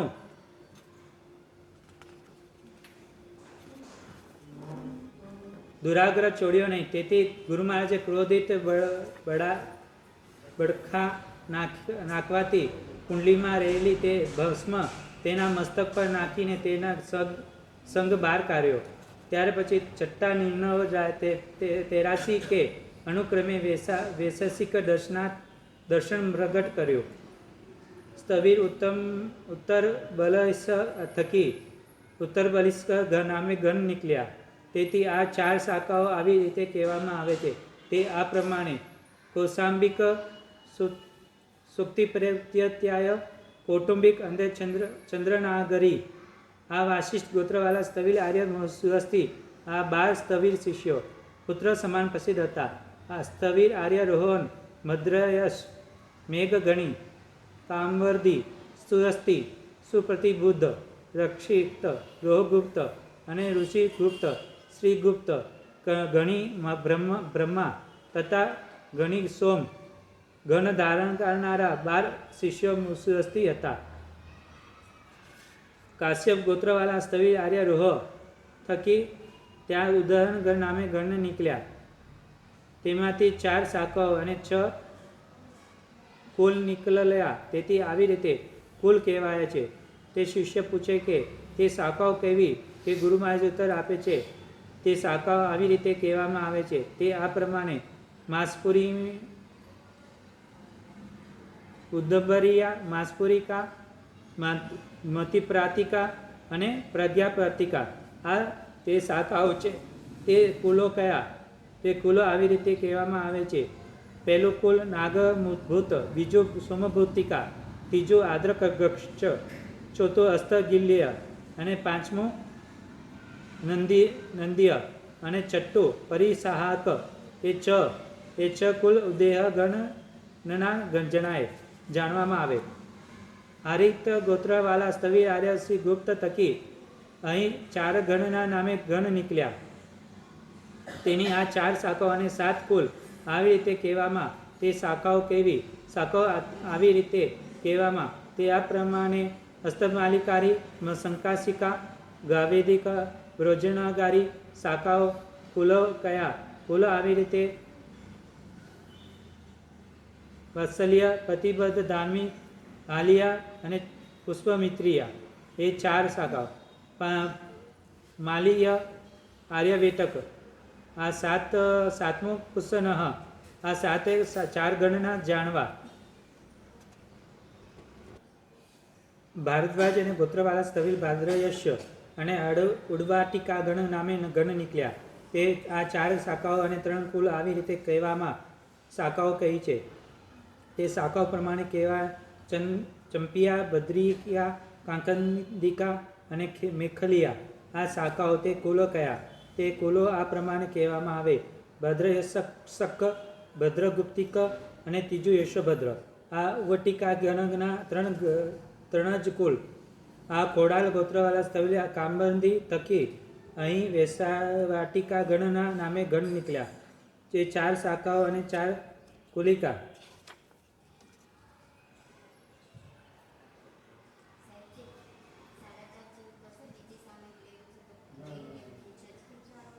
ના, 4 વાગે પતી જાય. તે શાખાઓ કેવી? તે શાખાઓ કહેવામાં તે આ પ્રમાણે: સાવસ્તી, રૂપા, રાજ્યપતિકા, અંતરિકા, શેમાયિકા. શાખાઓ અને કુલો કયા? તે કુલો કહેવામાં. તે આ પ્રમાણે: ગણિત, મેઘની, કામંદી તથા ઇન્દ્રપુર. એ વૈશ્યાવાટિકા ગણ 4 કુલો. વાશિષ્ઠ ગોત્રવાળા સ્થવિર ઋજુગુપ્ત થકી તે અહીં માનવ ગણના નામે ગણ નીકળ્યા. તેની 4 શાખાઓ અને 3 કુલ આવી રીતે કહેવા પ્રમાણે. શાખાઓ અને શાખાઓની આવી રીતે કહેવા. તે આ કાશ્યપની ગોત્રમગાયની કાશિષ્ટિકા, સૌરાષ્ટ્રિકા અને તે કુલો. તે આ શાખાઓ છે. તે કુલો આવી રીતે કહેવામાં આવે. તે આ પ્રમાણે: પહેલું ઋષિગુપ્તિ, બીજું ઋષિદત્તિ જાણવું અને ત્રીજું અભિજયંત અને માનવ ગણના છે. વ્યાઘ્રપત્ય ગોત્રવાળા અને કોટકી તથા કાકંદી પર્ણમાલાવાળા સ્થવિર સુહસ્તી અને સ્થવિર સુરપતિ બુદ્ધ થકી કોટિક ગણના ઘને નામે નીકળ્યા. તે 4 શાખાઓ અને 4 કુલ આવી રીતે શાખાઓ કહી. શાખાઓ આવી રીતે કહેવામાં આ પ્રમાણે: ઉચ્ચ નાગરી, વિદ્યાધરી, વજ્રી અને મધ્યમાં. આ કોટિક ગણના શાખાઓ. આ શાખાઓ છે તે કુલો અને કયા કુલ આવી રીતે કહેવા પ્રમાણે: બ્રાહ્મણીયા, બીજી વાત્સલ્ય નામનું, ત્રીજું વાણિજ્ય અને ચોથું પશ્નવાહનક. વ્યાઘ્રપાલ્ય ગોત્રવાળા કૌટિક, કાકંદી અને ઉન્માલવાળા સ્તવી સુહસ્તી અને સ્તવી સુપ્રતિબુદ્ધને પ્રસિદ્ધ થયા. કાશ્યપ ગોત્રવાળા વિદ્યાધર, ગોપાલ, સ્તવી ઋષિદત્ત અને સ્તવી અરહદત્ત. વિદ્યા-ગોપાલ, અમે નાના હતા ત્યારે ગોપાલ કરીને નાટકીય હતી વિદ્યા-ગોપાલ. એ 400 અનાર્ય દર્શનીઓના મંદિરો, 1800 બ્રાહ્મણો ઘર, 3600 વેશ્યાના ઘર, 900 બગીચા, 700 વાવ, 200 કુવા અને 700 દાનશાળા વડે શોભતો. તે સુપ્રયગ્રંથ સૂરીના વિચરતા થતા અનુક્રમે હર્ષપુર નગરીમાં પધાર્યા. ત્યાં એક વખતે બ્રાહ્મણોનો યજ્ઞમાં બકરાનો હણવાનો આરંભ કરતા હતા. તે સમયે શ્રી પ્રિયગ્રંથ સૂરીએ તે બકરા ઉપર શાવકને હાથે પ્રાક્ષેપ કરાવીને તે અંબિકા દેવીને વડે અધિષ્ઠિત કર્યો. તેથી તે બકરો ત્યાંથી ઉડી આકાશ થઈ રહીને મનુષ્યની વાણી વડે બોલવા લાગ્યા. તે વખતે પણ વાક્ષેપ હશે. તે શું અમને હોમનો માટે હણવા ધારો છે? ઠીક છે, તમારું સામર્થ્ય હોય તો હવે આવો અને મને બાંધો, અને જોઈને હું નિષ્ઠુર એવો જો તમારી જેવો નિર્દય થાઉં તો તમને બધાને ક્ષણવારમાં હણી નાખું. જો દયા વચમાં ના આવી હોત તો કોપ પામેલા હનુમાનને લંકાનગરીમાં રાક્ષસોની જે હાલત કરી હતી તે હાલત તમારી પણ આકાશમાં રહ્યો થકો હું પણ કરત. આ આવી રીતે બકરાનું કથન સાંભળીને ભયભીત થયેલા બ્રાહ્મણોએ બોલ્યા, તે કોણ છો તે જણાવો. કહ્યું કે અગ્નિદેવ, હું અગ્નિદેવ છું. બકરો મારો વાહન છે. તે પશુને તમે શા માટે હણો છો? પશુઓ હણવાથી પુણ્ય થતું નથી, પણ પાપ થાય છે, અને તેથી આત્માનો દુર્ગતિમાં પડે છે. માટે એ નગરમાં પધારેલા આચાર્ય શ્રી પ્રિયગ્રંથ સૂરીજીએ મહારાજ પાસે જઈને તેમને પૂછ્યું. તે તમને સદગતિ આપનારા પવિત્ર ધર્મ કહેશે. તેમને કહેલા ધર્મનો શુદ્ધિપૂર્વક આચરજો. ઘણા બધા આપણે કૂતરાઓ પાલતા હોઈએ છીએ. આ વાત આવી ને એટલે યાદ આવે. પણ કોઈ મિત્ર વર્ગ હોય એને તમે પમાડ્યું છે જે અજૈન હોય અને અભક્ષ્ય ખાતો હોય, એટલે માંસ ખાતું હોય કે એવું, તો એમને ક્યારે તમે પ્રતિબોધ કર્યો છે? યાની સમજાવીને એને છોડાવ્યું છે ક્યારે? બોલો, કોઈએ છોડાવ્યું છે? આપણે બધા જોડે બધું વ્યવહાર કરીએ, પણ ધર્મમાં વાળવું હોય તો એક દ્રષ્ટાંત યાદ આવે એટલે કહું છું. એનો એક દાખલો બતાવું છું, ખાલી સામાન્ય રીતે. આ મહાપુરુષો હતા, આપણે એવા નહીં થઈએ. અને નિમિષરી દાદા કદમગીરી બાજુ દરિયો હતો, ત્યાં મછલી મારો, બહુ મછલીઓ, અને બધાને મુક્ત કરીને જાલો, શું કહેવાય, જાલ, મછલીની જાલને બહાર અગ્નિમાં હોમવાઈ દીધી. બધાને પમાડ્યા અને બધાને પોતાનું ખેતર વાવવાનું બધી કલાઓમાં નિપુણ કર્યા. રોજિંદો ઘર ચાલે એટલું જોઈએ, પેટમાં જોઈએ એટલું આપણે એવી રીતે કહીને આપણે વાળવી શકાય. જે આપણા મિત્રો હોય, એક જે કૂતરાને પાલતો હોય તો એને પહેલાં એમ કહેવાનું, તું વેજીટેરિયન છે કે નોન વેજીટેરિયન છે? જે કૂતરાને તું મારવા ના દે. કોઈ એને કૂતરાને આવીને એને ઘરમાં કૂતરાને મારે તો તમે એને પાછળ પડો ને કે નહીં? તો એ માંસને કેવી રીતે ખાઈ શકે? બકરીનું માંસ છે, કોઈનો પણ જીવ છે જ, એ પણ જીવ છે. તો આ રીતે રૂપના કરીને એને વાળી શકાય. આ પ્રમાણે તે વાળ્યા.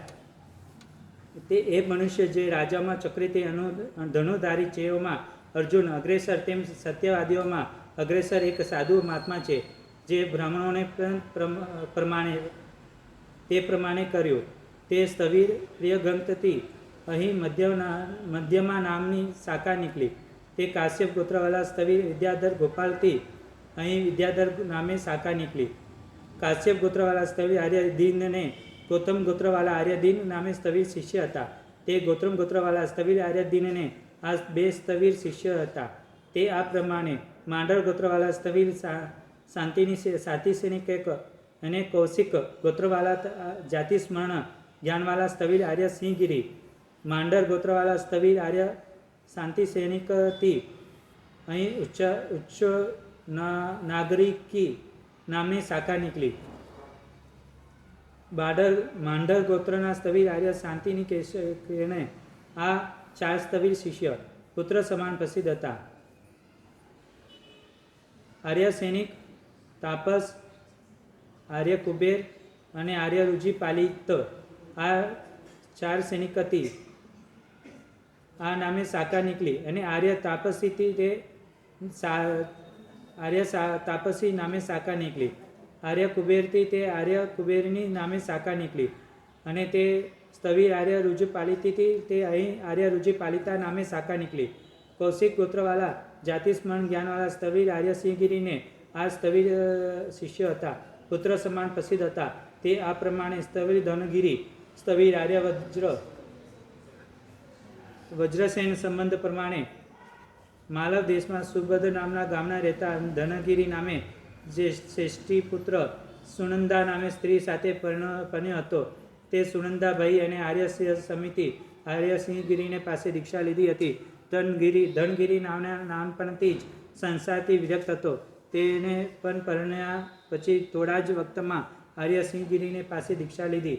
ધનગીરીએ દીક્ષા લીધી ત્યારે સુનંદા ગર્ભવતી હતી. અનુક્રમે સુનંદાએ એક પુત્રને રત્નને જન્મ આપ્યો. તે વખતે સુનંદાની સખીઓએ રાતે જાગરણ માટે આવીને તે બાળકને કહેવા લાગી, એ વર્ષ તારા પિતાએ ઉતાવળ કરીને દીક્ષા લીધી ન હોત તો ખરેખર તારો જન્મોત્સવ બહુ જ સુંદર કરત. પેલો બાળક જ્ઞાનવર્ણના કર્મના લાભવને લીધે સંજ્ઞાવર્ણ હોવાથી તેમને તે સંતાપનને સાવધાન થઈ સાંભળવા લાગ્યો. પછી તેને વિચાર કર્યો કે શું મારા પિતાએ દીક્ષા લીધી છે? જો બાળક ઘોડિયામાં જાતિ સ્મરણ થઈ શકે છે તો આપણા ગર્ભમાં સ્ત્રી જ્યાં ગર્ભ આવે અત્યારે આપણે રાજનશ્રીમાં જે ગર્ભ સંસ્કરણ કરાવે છે તો આ બધું સાંભળ્યું છે અને મહાપુરુષોનું સાંભળતા એવું લાગે છે કે આ વસ્તુ હકીકત થાય છે. તો આપણે જેવા સંસ્કાર ઘરમાં આપીશું એવા સંસ્કાર બાળકને આવે. ને એક દ્રષ્ટાંત પણ આવી ગયો છે કે એક બ્રાહ્મણ હતો, એને ભવિષ્યમાં એને જોઈ લીધો કે મારા ઘરે પુત્ર આવવાનો છે ને એ જન્મશે તો ચોર થવાનું છે. તો એને તે વખતે તો એવા સંસ્કાર આપી લીધા કે સંસ્કૃત જ શીખવતા રહ્યા એને શ્રાવિકાને. બ્રાહ્મણી હોય એની ઘરવાળી તો એટલું જ સંસ્કૃત શીખાવે. બાળક જન્મે ને તો સંસ્કૃત જ, એને બીજું બધું કામ છોડાવી દે, ભણવાનું જ. એટલું ભણે.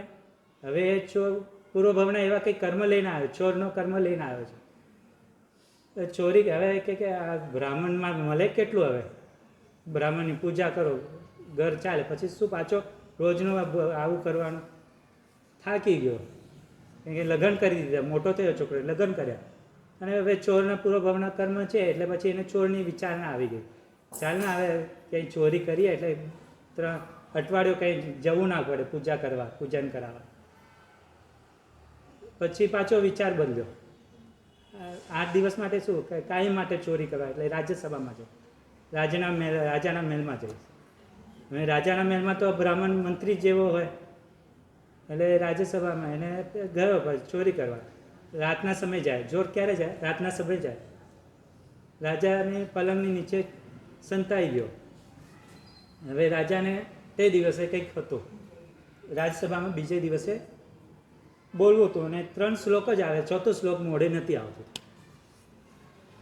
હવે રાતે 3 શ્લોક બોલે, એમાં એ બ્રાહ્મણનો દીકરો ચોર થયેલો છે, ચોરી કરવા આવેલો છે અને રાજા ચિંતા કરે. હવે આટા મારવા માંડ્યો રાજા, પલંગની ચારે બાજુ ગોળ ગોળ આટા મારવા.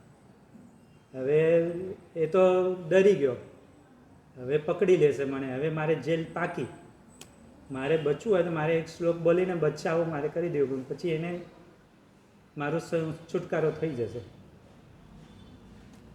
રાજાએ ચોથો શ્લોક આવે ને પછી એ નીચેથી ધીમે અવાજે બોલ્યો, પૂરો ચોથો શ્લોક પૂરો થઈ ગયો રાજાનો. ખબર પડી આ ચોથો શ્લોક આવ્યો છે નીચે પલંગમાંથી જ આવ્યો છે. બોલ એવું કે ભાઈ કોણ છે તું? હું તમારો રાજાનો બ્રાહ્મણનો પુત્ર છું, રાજસભાનો રાજામાં બ્રાહ્મણ પુત્ર છું. તો કેમ આવી રીતે? મારા બાપા તમારે ત્યાં એટલું કામ કરે, તમે ક્યારેક જ કંઈક આપો છો, અને આજે આકાશ મારો ઘર ચાલે કેવી રીતે? આવી રીતે હું કેવી રીતે ભીખ માંગ્યા કરું? એટલે હું ચોરી કરવા આવ્યો. સાચું બોલી ગયો, જૂઠું નહીં બોલ્યો પાછું. તો રાજાને ખુશ થયો, અને રાજાએ 7 પેઢી ખૂટે નહીં એટલે એને એટલો ધન આપ્યો. એટલે કે સંસ્કાર ક્યાં કામ કરી જાય તો અહીંયા કામ કરે. તે આ પ્રમાણે તે પિતાને ઉતાવળ કરીને દીક્ષા લીધી. તે ખરેખર તારો જન્મ સુંદર કરત. તે લાગવતી સંજ્ઞાવત હોવાથી તેમને પોતાના સંતાપને સાવધાન થઈ સાંભળવા લાગ્યો. તે વિચારો કર્યો કે શું મારા પિતાએ દીક્ષા લીધી છે? આ પ્રમાણે ચિંતાવા જાતિસ્મરણ જ્ઞાન થયું. જાતિસ્મરણ જ્ઞાન થવાથી અસારતાનો જાણતા તે દીક્ષા લેવાની ઈચ્છા કરી. પછી તે મારી માતાએ તે મારી ઉદ્વેગ પામશે તો જ મારા મોહ ના લાવતા મારો ત્યાગ કરશે. જે કોઈને દીક્ષા લેવી હોય ને તો આ ઘરમાં થોડું કરજો ચાલુ. સમજ્યા? નહીં સમજ્યા? જો બાળપણમાં બાળક રડે તો મા કંટાળે, ને ઘરમાં ક્લેશ હશે તો તમારાથી કંટાળીને તમને છૂટા કરશે. એ પ્રમાણે તે ઉદ્વેગ પમાડ્યા અને રડવા લાગ્યો. પુત્રને તે રહિત બંધ. બીજો પણ દાખલો આવે છે કે દીક્ષા લેવી હોય તો તમારો વૈરાગ્ય તમારે શારીરિકાઓ તમારી તપાસે, કોઈ પુત્રની પણ તપાસે કે એના પર જે સાચી માતા હોય, જેને અનુમતિ આપી દીધી કે તારે દીક્ષા લેવી છે પણ તારી પરીક્ષા કરીશ, આવી પણ માતાઓ હોય છે. હવે તે એવું હતું કે દીક્ષાની ભાવના છે પણ ખાવાનો શોખ છૂટતો નથી. પછી એના મિત્રને કહે કે યાર મારી ઘરવાળા મને છૂટ ને દીક્ષા અનુમતિ આપતા જ નથી, કંઈક કરો ને યાર. તો કે હવે ચાલો તારા ઘરે આવીશ એમ. જોડે એ જે મિત્ર છે એ ત્યાગી છે. મિત્ર પણ કહેવાય સત્સંગી, કે બંને ધર્મિષ્ઠ છે. એનું લક્ષણ જો એનું એકબીજાને ઓળખે છે. એ પ્રમાણે ગયા, ઘરે બેઠા એકાશના કરે. પહેલાં જે મિત્રને લાવ્યો એ 2-4 વસ્તુથી એકાશનો કરીને ઊભા થઈ ગયા, અને પોતાના ઘરે જ પોતે પેટ ભરીને ખાય છે. તો કે દીક્ષા મળે ખરી? તો પહેલાં આંબીલ કરવા પડે, એ પ્રમાણે પછી દીક્ષા લેવી મળશે. તે આ દિવસે રડવા લાગ્યો. તે પુત્રને રડતા બંધ રાખવા માટે સુનંદાએ ઘણા ઉપાય કર્યા, છતાં તે પણ રડ્યો બંધ ના થતો. તે એવી રીતે બાળકને રુદન કરતા 6 મહિના વીતી ગયા. તેથી સુનંદાએ પુત્રીની પૂરેપૂરી કંટાળી ગઈ. આ વખતે આર્ય ધનગીરીએ આર્ય સમિતિ વગેરે શિષ્યો પરિવારેલા આચાર્ય શ્રીગીરી ગામમાં પધાર્યા. તેમણે જ્ઞાન બળથી જાણી ધનગીરીને કહ્યું કે આજે તમને મહાન લાભ થશે. તમારું કુટુંબ પાસે જવું અને સચિત અથવા અચિત જે કાંઈ તમને આપે તે મારી આજ્ઞાથી જ સ્વીકારી લેવો. આ પ્રમાણે ગુરુ મહારાજના આજ્ઞા સ્વીકારીને ધનગીરીએ સુનંદાને ઘેર ગયા. તેમને જોઈ સુનંદાએ પુત્રને લઈને ઊભા થઈ અને કહેવા લાગી કે આટલા વખત સુધી આ તમારા પુત્રને મેં મારા આત્માની જેમ પાલન પોષણ કર્યું, પણ આ રાત દિવસ રુદન કરતા એને મને નાટકીની જેમ નચાવી મૂકી છે. તો હું હવે એનાથી પૂરેપૂરી કંટાળી ગઈ છું. માટે હવે તમે એનાથી લઈ જાઓ. તે સાંભળીને વચન કુશલના ધનગીરીએ બોલ્યા કે હે ભદ્રે, તારા કહેવાથી હું તેને લઈ જઈશ, પણ પાછળથી તને પશ્ચાતાપ થાય તેમ હોય તો આવી રીતે કરવું ન રહેવા દે. સુનંદાએ કહ્યું કે મને આ પુત્રનું માટે પશ્ચાતાપ થવાનું નથી, માટે સુખેથી તે લઈ જાઓ. તે સાંભળીને ધનગીરીએ ઘણા લોકોને સાક્ષી રાખીને, તે વખતે પણ સાક્ષી રાખવું પડતું. એવું લાગે તે ખાનગી દીક્ષા આપવી બહુ અઘરી છે. તે આ પછી ધનગીરી પાસે આવીને ગુરુ મહારાજે 7મા તે બાળકને અર્પણ કર્યો. તે બાળકે હોવા છતાં તેને વજ્ર જેવો અતિશય ભાર લાગવાથી તેનું ગુરુ મહારાજે વજ્ર એવું નામ આપ્યું. આચાર્ય મહારાજે તે બાળકને સાધ્વીજીને સોંપ્યો, અને સાધ્વીજીએ લાલન પાલન માટે સયાતર ગૃહસ્થને સોંપ્યો. તેથી સયાતર ઘરના ઘણી સ્ત્રીઓ તેને પ્રેમપૂર્વક ઉછેરવા લાગી. સ્યાતરની આ શાળામાં સાધ્વીજીએ અભ્યાસ કરતા હતા. તે વચનો સાંભળીને બુદ્ધિના નિદાન રૂપે પાદાનુસારી લબ્ધિવાલા વજ્રકુમાર પારણામાં રહ્યા છતાં 11 અંક ભણી ગયા. હવે વજ્રકુમાર 3 વર્ષના થયા ત્યારે સુનંદાએ પોતાનો પુત્ર પાછો મેળવવા રાજા પાસે જઈ ફરિયાદ કરી. રાજાએ બંને પક્ષના બોલાવા પર વિચાર કરી ઠરાવ કર્યો. એ બાળકનો જેના બોલાવાથી જેની પાસે જશે તે બાળક તેને મળશે.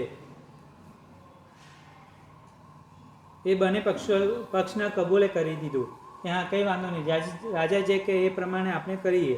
એ પ્રમાણે બંને રાજ્યસભામાં આવે છે. બાળકને માતાએ શું કરે? રમકડા બતાવે. અત્યારે તમે શું બતાવો? મોબાઈલ. એને શાંત કરવા પડે, મોબાઈલ આપે, બીજું શું કરે? રમકડા બતાવે નહીં, રમકડા તો ગમતા જ નથી. અને ગુરુ ભગવાન શું બતાવ્યું? ઓગો. તે કેવા પુણ્યશાળી, કેવો પૂર્વભાવનો પુણ્ય લઈને આવ્યા હશે વજ્રકુની મહારાજે કે ઓગો બતાવવા છતાંય લઈ ગયા. અમે ક્યારેક ગોચરી વરવા જઈએ, આ સંકેતના ઘરે જઈએ તો એને બાળકને બતાવી ઓગો આવી જાય. એવા બાળકો ઘણા ઘરે અત્યારે પણ ઓરવા જતા હોઈએ તો લાગે કે ખાલી ઓગો જ બતાવવાનું છે તો બતાવીએ, પણ એના પુણ્ય ઉદય આવે પણ એટલું ભાવ થાય છે કે ભાઈ કંઈક પૂર્વભાવનો કંઈક કોઈને પૂર્વભાવના કંઈક સંસ્કાર આવી ગયો હોય તો મોટો થઈને દીક્ષા લેશે. એટલે ગુરુ મહારાજ કે બધું કરવાનું, પણ ઘણીવાર અત્યારે બાળકોને ગુરુ મહારાજ કહેતા કે ઘરે બધા છે ને કપડાં પહેરાવીને સાધુના રમકડાની જેમ કપડાં પહેરાવીને ગોચરી વરાવવા માટે લઈ જાય, એ બહુ મોટી આસાધના છે. વેશભૂષા ક્યારેય કરવાની નહીં. સાધુઓની વેશભૂષા, સાધ્વીજીની વેશભૂષા ક્યારેય પુત્રોને, નાનક બાળકોને ક્યારેય કરાવવું નહીં. આપણે આનંદ આવે છે, છોકરાઓને આનંદ આપવા માટે કરીએ છીએ, પણ એના કર્મ એને કેટલા ભોગવવા પડશે એ આપણે પણ ખબર પડવી જોઈએ. એ ખાસ ધ્યાન રાખવાનું કે આ રીતે બાળકને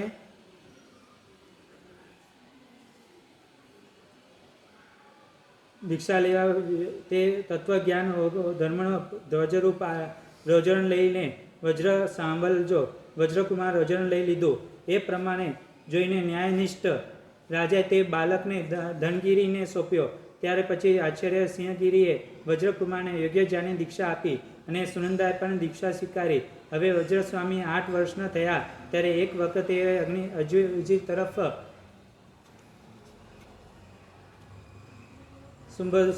જુંબુકદેવને તત્વ પરીક્ષા કહેવા માટે મુનિષતે ત્યાં આવ્યા ને વરસાદ બંધ થતાં વજ્રસ્વામીએ કોલની ભિક્ષા આપવા માંડ્યા. પણ વજ્રસ્વામીએ તેમને અનિભેષ નેત્રવાળા જોઈ આ દેવો છે એ દેવપિંડ મુનિને કલ્પે નહીં. આ ભિક્ષા લીધા પાછા ફર્યા. તે સંતુષ્ટ થયેલા દેવોએ વજ્રસ્વામીને વૈક્રય લબ્ધિ આપી અને તે ફરીથી એક વખતે તે દિવ્ય મનુષ્ય રૂપ ધરીને ભિક્ષા આપવા માટે આવ્યા. પહેલી જેમ તે દેવીપિંડી સમજી ગ્રહણ ન કર્યું, કારણ કે ઉપયોગ દેવામાં કુશળ હતા. તે વજ્ર કેવા હતા? કુશળ હતા, સંતુષ્ટ થયેલા. પૂર્વજન્મનો મિત્ર દેવોએ વજ્રસ્વામીને આકાશગામીની વિદ્યા આપી પોતપોતાના સ્થાને ગયા. હવે પાટલીપુત્ર નગરમાં ધન્ય નામે ધનાઢ્ય શેઠને રૂકમિણી નામે સ્વરૂપવતી પુત્રી હતી. રૂકમિણી સાધ્વીજી પાસે વજ્રસ્વામીને ગુણના સાંભળીને તેમની ઉપર ગાઢ રાગતી થઈ. તેની તે પ્રતિજ્ઞા કરી કે મારે વજ્રસ્વામી સાથે વળવું છે. આ વજ્ર વિચરતા તે નગરમાં પધાર્યા. લોકોનું મુક્તિ તેમને આગમન સાંભળીને રૂકમણીએ પોતાના પિતાને જણાવ્યું તથા તે વરમવાને સુંદર ઝંકી રહી છે. તે વજ્રસ્વામીએ ભાગ્ય યોગે અહીં પધાર્યા છે, માટે મારું લગ્ન તેમની સાથે કરો, અન્યથા આ મરણોજ્જ શરણ છે. આ પ્રમાણે પુત્રીના અતિશય આગ્રહથી ધનશ્રેષ્ઠીએ તેણીને સાથે લઈને વજ્રસ્વામી પાસે ગયા. તે અંજલિ જોડીને બોલ્યા કે હે માનંદ, મારા આ પ્રસાદ કરીને મારી પુત્રીને પ્રાણી ગ્રહણ કરો. વળી હે સ્વામી, હસ્તમેલાપ કરીને આપનો કરોડો સંખ્યાનું ધન આપીશ. આ સાંભળીને વૈરાગ્યમગ્ન વજ્રસ્વામીએ કહ્યું, મહાનુભાવ, વિષય વિષ કરતાં પણ અધિક ભયંકર છે, કારણ કે વિષ તો આ ભવમાં દુઃખ આપે છે. પણ વિષયો તો જન્માંતર પણ દુઃખ આપનારા છે. આવા વિષયોને દુઃખદાયી સમજીને હું કન્યા સી રીતે સ્વીકારું? હે ભદ્ર, આ કન્યા મારા ઉપર જો અનુરાગ ધરાવતી હોય તો સ્વીકારેલો દીક્ષિત એક પણ ગ્રહણ કરી આત્માનું કલ્યાણ કરે. જો એ કુલીન બાલા મનથી પણ મને જે ઈચ્છતી હોય તો પરલોકની હિતની ઈચ્છાથી આ પ્રમાણે તેનું કરવું ઉચિત છે. દારૂણ અનર્થ આપનારા વિષયોમાં ન ફસાય, આ તેના હિતને માટે કહું છું. આ પ્રમાણે કરુણા વિજય સ્વામીએ ઉપદેશથી પતિવ્રત પામેલા રૂકમણીએ દીક્ષા સ્વીકારી. કહી કે હે મહાત્મા, બાલ્યાવરમાં જે લીલા માત્રમાં મોહરૂપી સમુદ્રને એક ચલ ખોબા જેટલું કરી નાખ્યો હોય, એ વજ્ર ઋષિ સ્ત્રીરૂપી નદીનું સ્વરૂપ સ્ત્રીરૂપી પૂર ભીજવી પણ કેમ શકે? એ વખતે વજ્રસ્વામી ઉત્તર દિશા તરફ વિચરતા હતા. તે સમયે ભયંકર દુષ્કાળ પર્વતો હોવાથી અતિશય કદન પામતા તે સંઘને તે વિનંતી કરી અને દુઃખ સમારતી સંઘને કોઈએ પણ રીતે ઉતારો. એ સંઘ માટે વિદ્યાઓનો ઉપયોગ કરતા પણ દોષ નથી. આ સાંભળીને કરુણા વજ્રસ્વામીએ પોતાનું વિદ્યા શક્તિથી એક વિશાળ પટ વિકરવ્યો. સકલ સંઘને તે પટ ઉપર બેસાડ્યા અને તેમને પ્રયોજનથી વિદ્યા સાધતીથી તે મહાપટ આકાશ ઉડાડ્યો અને તે વજ્રપરિકા નામની નગરીમાં પહોંચ્યા. તે નગરીમાં સુકાલ હોવાથી સંઘના લોકોને સુખથી ત્યાંની પ્રજા માટે ભાગે જૈન ધર્મ પાળી હતી. તે પણ રાજા બૌદ્ધ ધર્મી હતા. ત્યાંના જૈનો બૌદ્ધ કરતા અતિશય ધનાઢ્ય હોવાથી પુષ્પાદિક પૂજા ઉપકરણો અધિક મૂલ્ય આપીને પણ વેચતા લઈ લેતા હોવાથી તે જૈન મંદિરોમાં ઠાઠ માત્રથી પૂજા મહોત્સવ થતો. એ બુદ્ધ મંદિરોમાં ઘણી જ સામાન્ય પૂજા થતી હોવાથી બુદ્ધોએ તે લજ્જા પામીને રાજા પાસે જઈ હકીકત નિવેદન કરી. તે રાજા શાહુકોને પુષ્પક આપવાનો આખો નગરીમાં અટકાવવા કર્યો. એવામાં પર્વાધિરાજ પર્યુષણ પર્વ નજીકમાં આવતા શાહુકોએ વજ્રસ્વામી પાસે જઈ ખેદકપૂર્વક આ હકીકત નિવેદન કરી. ત્યારે વજ્રસ્વામી બોલ્યા કે હે શાવક, શાંત થાઓ. તમને ઉત્તેજન મળે એવા પ્રયત્ન કરીશ. એમ કહીને તે આકાશગામીની વિદ્યા વડે મહાએશ્વર નગરીમાં મુતસ નામના ઉદ્યાનમાં ગયા. તે ઉદ્યાનમાં તડિત નામે માલી વજ્ર નામના પિતા ધનગીરીના મિત્રો હતા. તે વજ્ર સ્વામીનું દર્શન થતાં જ અતિશય ખુશી થયો અને અંજલિ જોડીને બોલ્યા કે હે સ્વામી, આપનો હું અતિશય કરું એમ ફરમાવો. અને વજ્રસ્વામીએ કહ્યું, ઉદ્યામન પાલનને મારે પુષ્પોની જરૂર છે, આ આપવા સમર્થ છો? માલી બોલ્યો કે પ્રભુ, અહીં દરરોજ 20 લાખ પુષ્પો થાય છે, તે સ્વીકારો અને મારે અનુગ્રહ કરો. વજ્રસ્વામીએ કહ્યું, હું જેટલા અન્યત્ર જઈ આવું તો એટલામાં પુષ્પોને તૈયાર કરો, રાખો. અને પછી ત્યાંથી હિમવત પર્વત પર ગયા. તે લક્ષ્મીદેવીને તેમને મહાવદ્મ આપ્યો. તે તેની ઉત્તાસના મનમાં આવી ત્યાંથી 20 લાખ પુણ્ય પુષ્પોનો લઈને પૂર્વભવના મિત્ર જંબોદેવનો વિકુલવેલા વિમાન પર બેઠા મહામહોત્સવાદી પુરિકા નગરીમાં પધાર્યા. તેને જીન શાસનની પરવાના કરી તથા ત્યાંના બૌદ્ધ ધર્મીય રાજાને પણ પ્રતિબોધ પમાડી શાવક કર્યો. અને આવી રીતે ભવ્ય જીવને પ્રતિબોધ પમાડતા શ્રી વજ્રસ્વામીએ દીક્ષિત દેશમાં આવ્યા. તે વખતે તે કફનો અત્યંત વ્યાધિ થવાથી સાધુ પાસે સૂટ મંગાવી અને આહાર કર્યો. પછી તે સૂટને વાપરવાના વિચારથી પોતાના કાન પર રાખી, પણ આહાર કર્યા પછી તે સૂટને વાપરવાની ભૂલી ગયા. સાયંકાલને પ્રતિક્રમણ વખતે સે મુખપતિ વડે કાનનું પડીલેન કરતા તે સૂટનું કાન પરથી નીચે પડી પ્રમાદ થવાનું, મૃત્યુ નજીક હોવાનો વિચાર આવી ગયો. જે મહાપુરુષો આટલા ઉપયોગી હોવા છતાં એક ખાલી સૂટ રહેવાનું ભૂલી ગયા હોય, ઉપયોગ જતો રહ્યો, એ મહાપુરુષોને પણ કે આપણે મુખપતિનો કેટલો મૂલ્ય છે કહેવા માટે કહે છે. તે એ લક્ષ્ય મૂલ્યવાન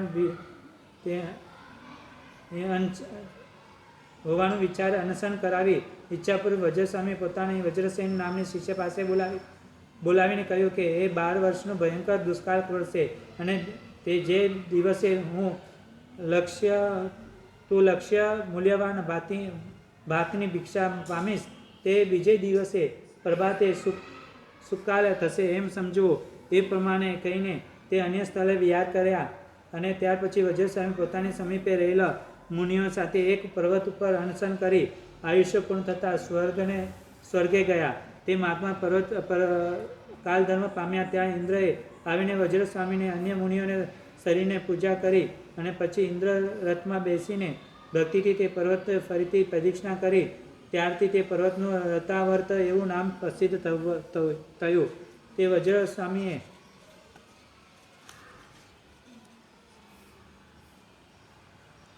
સ્વર્ગ જતા સંગયન અને 10મું પૂર્વ વિચ્છેદ પામો.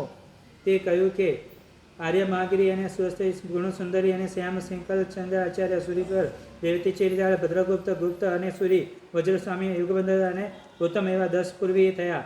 તે આ વજ્રસ્વામી વિચરતા જતા સોપારક નગરી પધાર્યા. તે જીનદત્ત અને ધનાઢ્ય શ્રાવકની ઈશ્વર નામે પત્ની હતી. તેમને 4 પુત્ર હતા. તે વખતે 12 વર્ષની પડેલા દુષ્કાળને લીધે લોકે ધાન્ય બીના વળી રહ્યા હતા. તે ખર્ચવા છતાં ધાન્ય મળવું દુર્લભ થઈ પડ્યું હતું. તે જીનદત્ત ઈશ્વરી અને તેમના 4 પુત્રો વિચાર કર્યો કે અઢળક દ્રવ્યો ખર્ચવા છતાંય અન્ય ધાન્ય મળવું દુર્લભ થઈ ગયું છે. આવો દુઃખ વેઠવા કરતાં હવે મિશ્રિત અન્ન ખાઈ મરી જવું. એ પ્રમાણે નિર્ણય કરી ઈશ્વરી લક્ષ્ય અને મૂલ્યવાન ભાત રાંધ્યા. જેવામાં તે એમાં વિષ નાખવાને તત્પર થઈ તેવામાં વજ્રસેન મુનિએ તેને ઘરે ગોચરી માટે પધાર્યા. આવું સુપાત્ર મળવાથી ઈશ્વરીએ હર્ષ પામી પ્રફુલ્લિત હૃદયે ભાત વરાવી હકીકત નિવેદન કરી. તે સાંભળી વજ્રસેન મુનિએ કહ્યું કે હે ભદ્રે, આ પ્રમાણે સંકટથી જીવિતનો ત્યાગ કરવો એ કારણ કે આવતી કાલે પ્રભાતે સુમિક્ષી સુકાલ થશે. એમ કહીને તે ગુરુ મહારાજે પેલી વાત જણાવી. તે સાંભળી આશ્વાસન પામી ઈશ્વરી અને દિવસે આનંદથી વ્યતીત કર્યો. સવારમાં પુષ્કળ ધાન્યથી ભરેલા ઘણા વાહન ત્યાં આવી પહોંચ્યા. તેથી સમગ્ર નગરમાં સુકાલ પ્રવર્ત્યો. પછી જીનદત્ત અને શેઠ વૈરાગ્ય પામી પોતાના ભાર્યા સાથે નગરને ચંદ્ર નિવૃત્ત અને વિદ્યાધર નામના 4 પુત્રો સાથે દીક્ષા સ્વીકારી. આ પોતાના નામ 4 શાખાએ આ ગૌતમ ગોત્રવાળા સ્થવે આર્ય સમિતિ ભદ્રદીપ્તિકા નામે શાખા નીકળી. અને આ પ્રમાણે દેશ અચલપુર નામનગરની બેના અને કન્ના બહેના નામની 2 નદીઓના મધ્ય ભાગમાં બ્રહ્મદ્વીપ નામની દ્વીપની 500 તાપસો રહેતા હતા.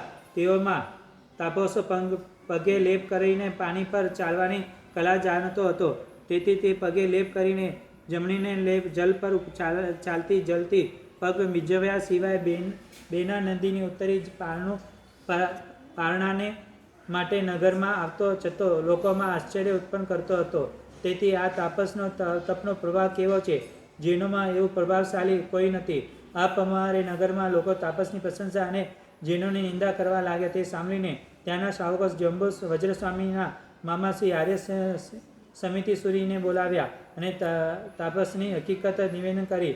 તે આચાર્ય મહારાજે બોલ્યા કે એ આર્ય કાંઈ તાપસની શક્તિ નથી, પણ પાદલેપીની શક્તિ જલ ઉપર ચાલીને તે લોકોને છેતરે છે. તેમ તાપસને ભોજન માટે નિમંત્રણ કરો. જમવા બેસે પહેલાં તેને પગ તથા પાવડીને જલથી સારી રીતે ધોઈ નાખજો, જેથી તે કપટ કલા જણાઈ આવશે. ત્યારે પછી શ્રાવકે તે તાપસને ભોજન માટે નિમંત્રણ કર્યો. તે ભોજન માટે શ્રાવકે ઘેર આવ્યો. ઘરના બારણા પાસે આવેલા તાપસોએ શ્રાવકને વિનય દર્શાવતા કહ્યું કે હે ભગવાન, આપના ચરણકમળનું મારે પ્રક્ષાલન કરવું છે, કેમ કે આપ જેવા મહાત્માનું પગનું પ્રક્ષાલન કાર્યથી મહાન લાભ થાય છે. એમ કહીને શ્રાવક તાપસની ઈચ્છા પ્રમાણે ન હોવા છતાંય તેમના પગ પાવડી અને ગરમ પાણીથી એવી રીતે ધોવાઈ કે લેપનો અંશ પણ ન રહેવા દીધો અને તાપસને ભોજન કરાવ્યો. આ બાદ શ્રાવકો અન્ય લોકોથી પરિવરેલા તાપસ નદીને કાંઠે આવ્યા. હજુ કાંઈક લેપ અંશ રહી ગયો હોય એવું વિચારે છે અને તે તાપસ નદીને પાર ઉપર પગ મૂકવા જાય. તે પાણી ન પડ્યો પાછું પાણીમાં પડી જાય. એમ તે ડૂબવા લાગ્યો. તેથી આપના માયાવી તાપસને કેટલો બોધ વખત વિમોહિત કર્યા. આ રીતે કલહલ કરતા લોકોએ તાલી પાડવા લાગ્યા અને પ્રતિબોધ પમાડવા માટે યોગચૂર્ણ નદીમાં નાખીને બોલ્યા, એ બહેનાને અમારે સામે કાંઠે જવું છે. એ આર્ય સમિતિ આવી રીતે બહેનાને રેનાને આ રીતે કહેતા ને એ બંને નદીનો કાંઠો જુદા પડી જતા અને તે લોકોમાં આશ્ચર્ય થયું અને સૂરી મહારાજના તથા જૈન ધર્મનો પ્રશંસા થઈ. સૂરી મહારાજે તાપસોને આશ્રમમાં જઈ તેને પ્રતિબોધ પ્રમાણી તાપસો બ્રહ્મદ્વીપમાં વસનારા હોવાથી તે કચ્છમાં થયેલા સાધુઓ બ્રહ્મદ્વીપિકા એવા નામથી પ્રસિદ્ધ થયા. તેથી આર્ય સમિતિ સુધી બ્રહ્મદ્વીપિકા શાખા નીકળી. ગૌતમ ગોત્રવાલા સ્થવિર આર્ય વજ્રથી સ્થવિર આર્ય વજ્ર નામે શાખા નીકળી. બસ 10 મિનિટ છે. તે સ્ત્રીપુત્ર સમાન તે આ પ્રમાણે સ્થવિર આર્ય વજ્રસેન તે સ્થવિર આર્ય વજ્ર સ્થવિર આર્ય વજ્રસેનની આર્ય શાખા નીકળી. આર્ય પદ્મ નામે શાખા નીકળવાથી તે આર્યરથી આર્ય જયંતી નામે શાખા નીકળી. ત્યાં વત્સ ગોત્રવાલા સ્થવિર આર્ય રથની ગોસકી ગોત્રવાલા પુષ્કરી નામે શિષ્ય ગોત્રવાલા સ્થવિર આર્ય પુષ્કરી નગરે સામા નીકળી. ફાગણ સ્થવિર શિષ્ય હતા તે ગોત્રમ ગોત્રવાલા ફાગણ પુત્રને ગોત્રમ ગોત્રવાલા આર્ય ધનગીરી નામે શાખા નીકળી. આ નિમે વાશિષ્ઠ ગોત્ર આર્ય સુવિભૂતિ સ્થવિર શિષ્ય ગોત્રમ ગોત્રવાલા આર્ય શિવભૂતિના નામે કસુમ ગોત્રવાલા સ્થવિર શિષ્ય હતા તે ગોત્રમ સ્થવિર આર્ય ભદ્રને નામે આર્ય નક્ષત્ર નામે સ્થવિર શિષ્ય હતા તે સ્થવિર આર્ય નક્ષત્રને કાશ્યપ ગોત્રવાલા આર્ય નામે સ્થવિર આર્ય શિષ્ય થયા.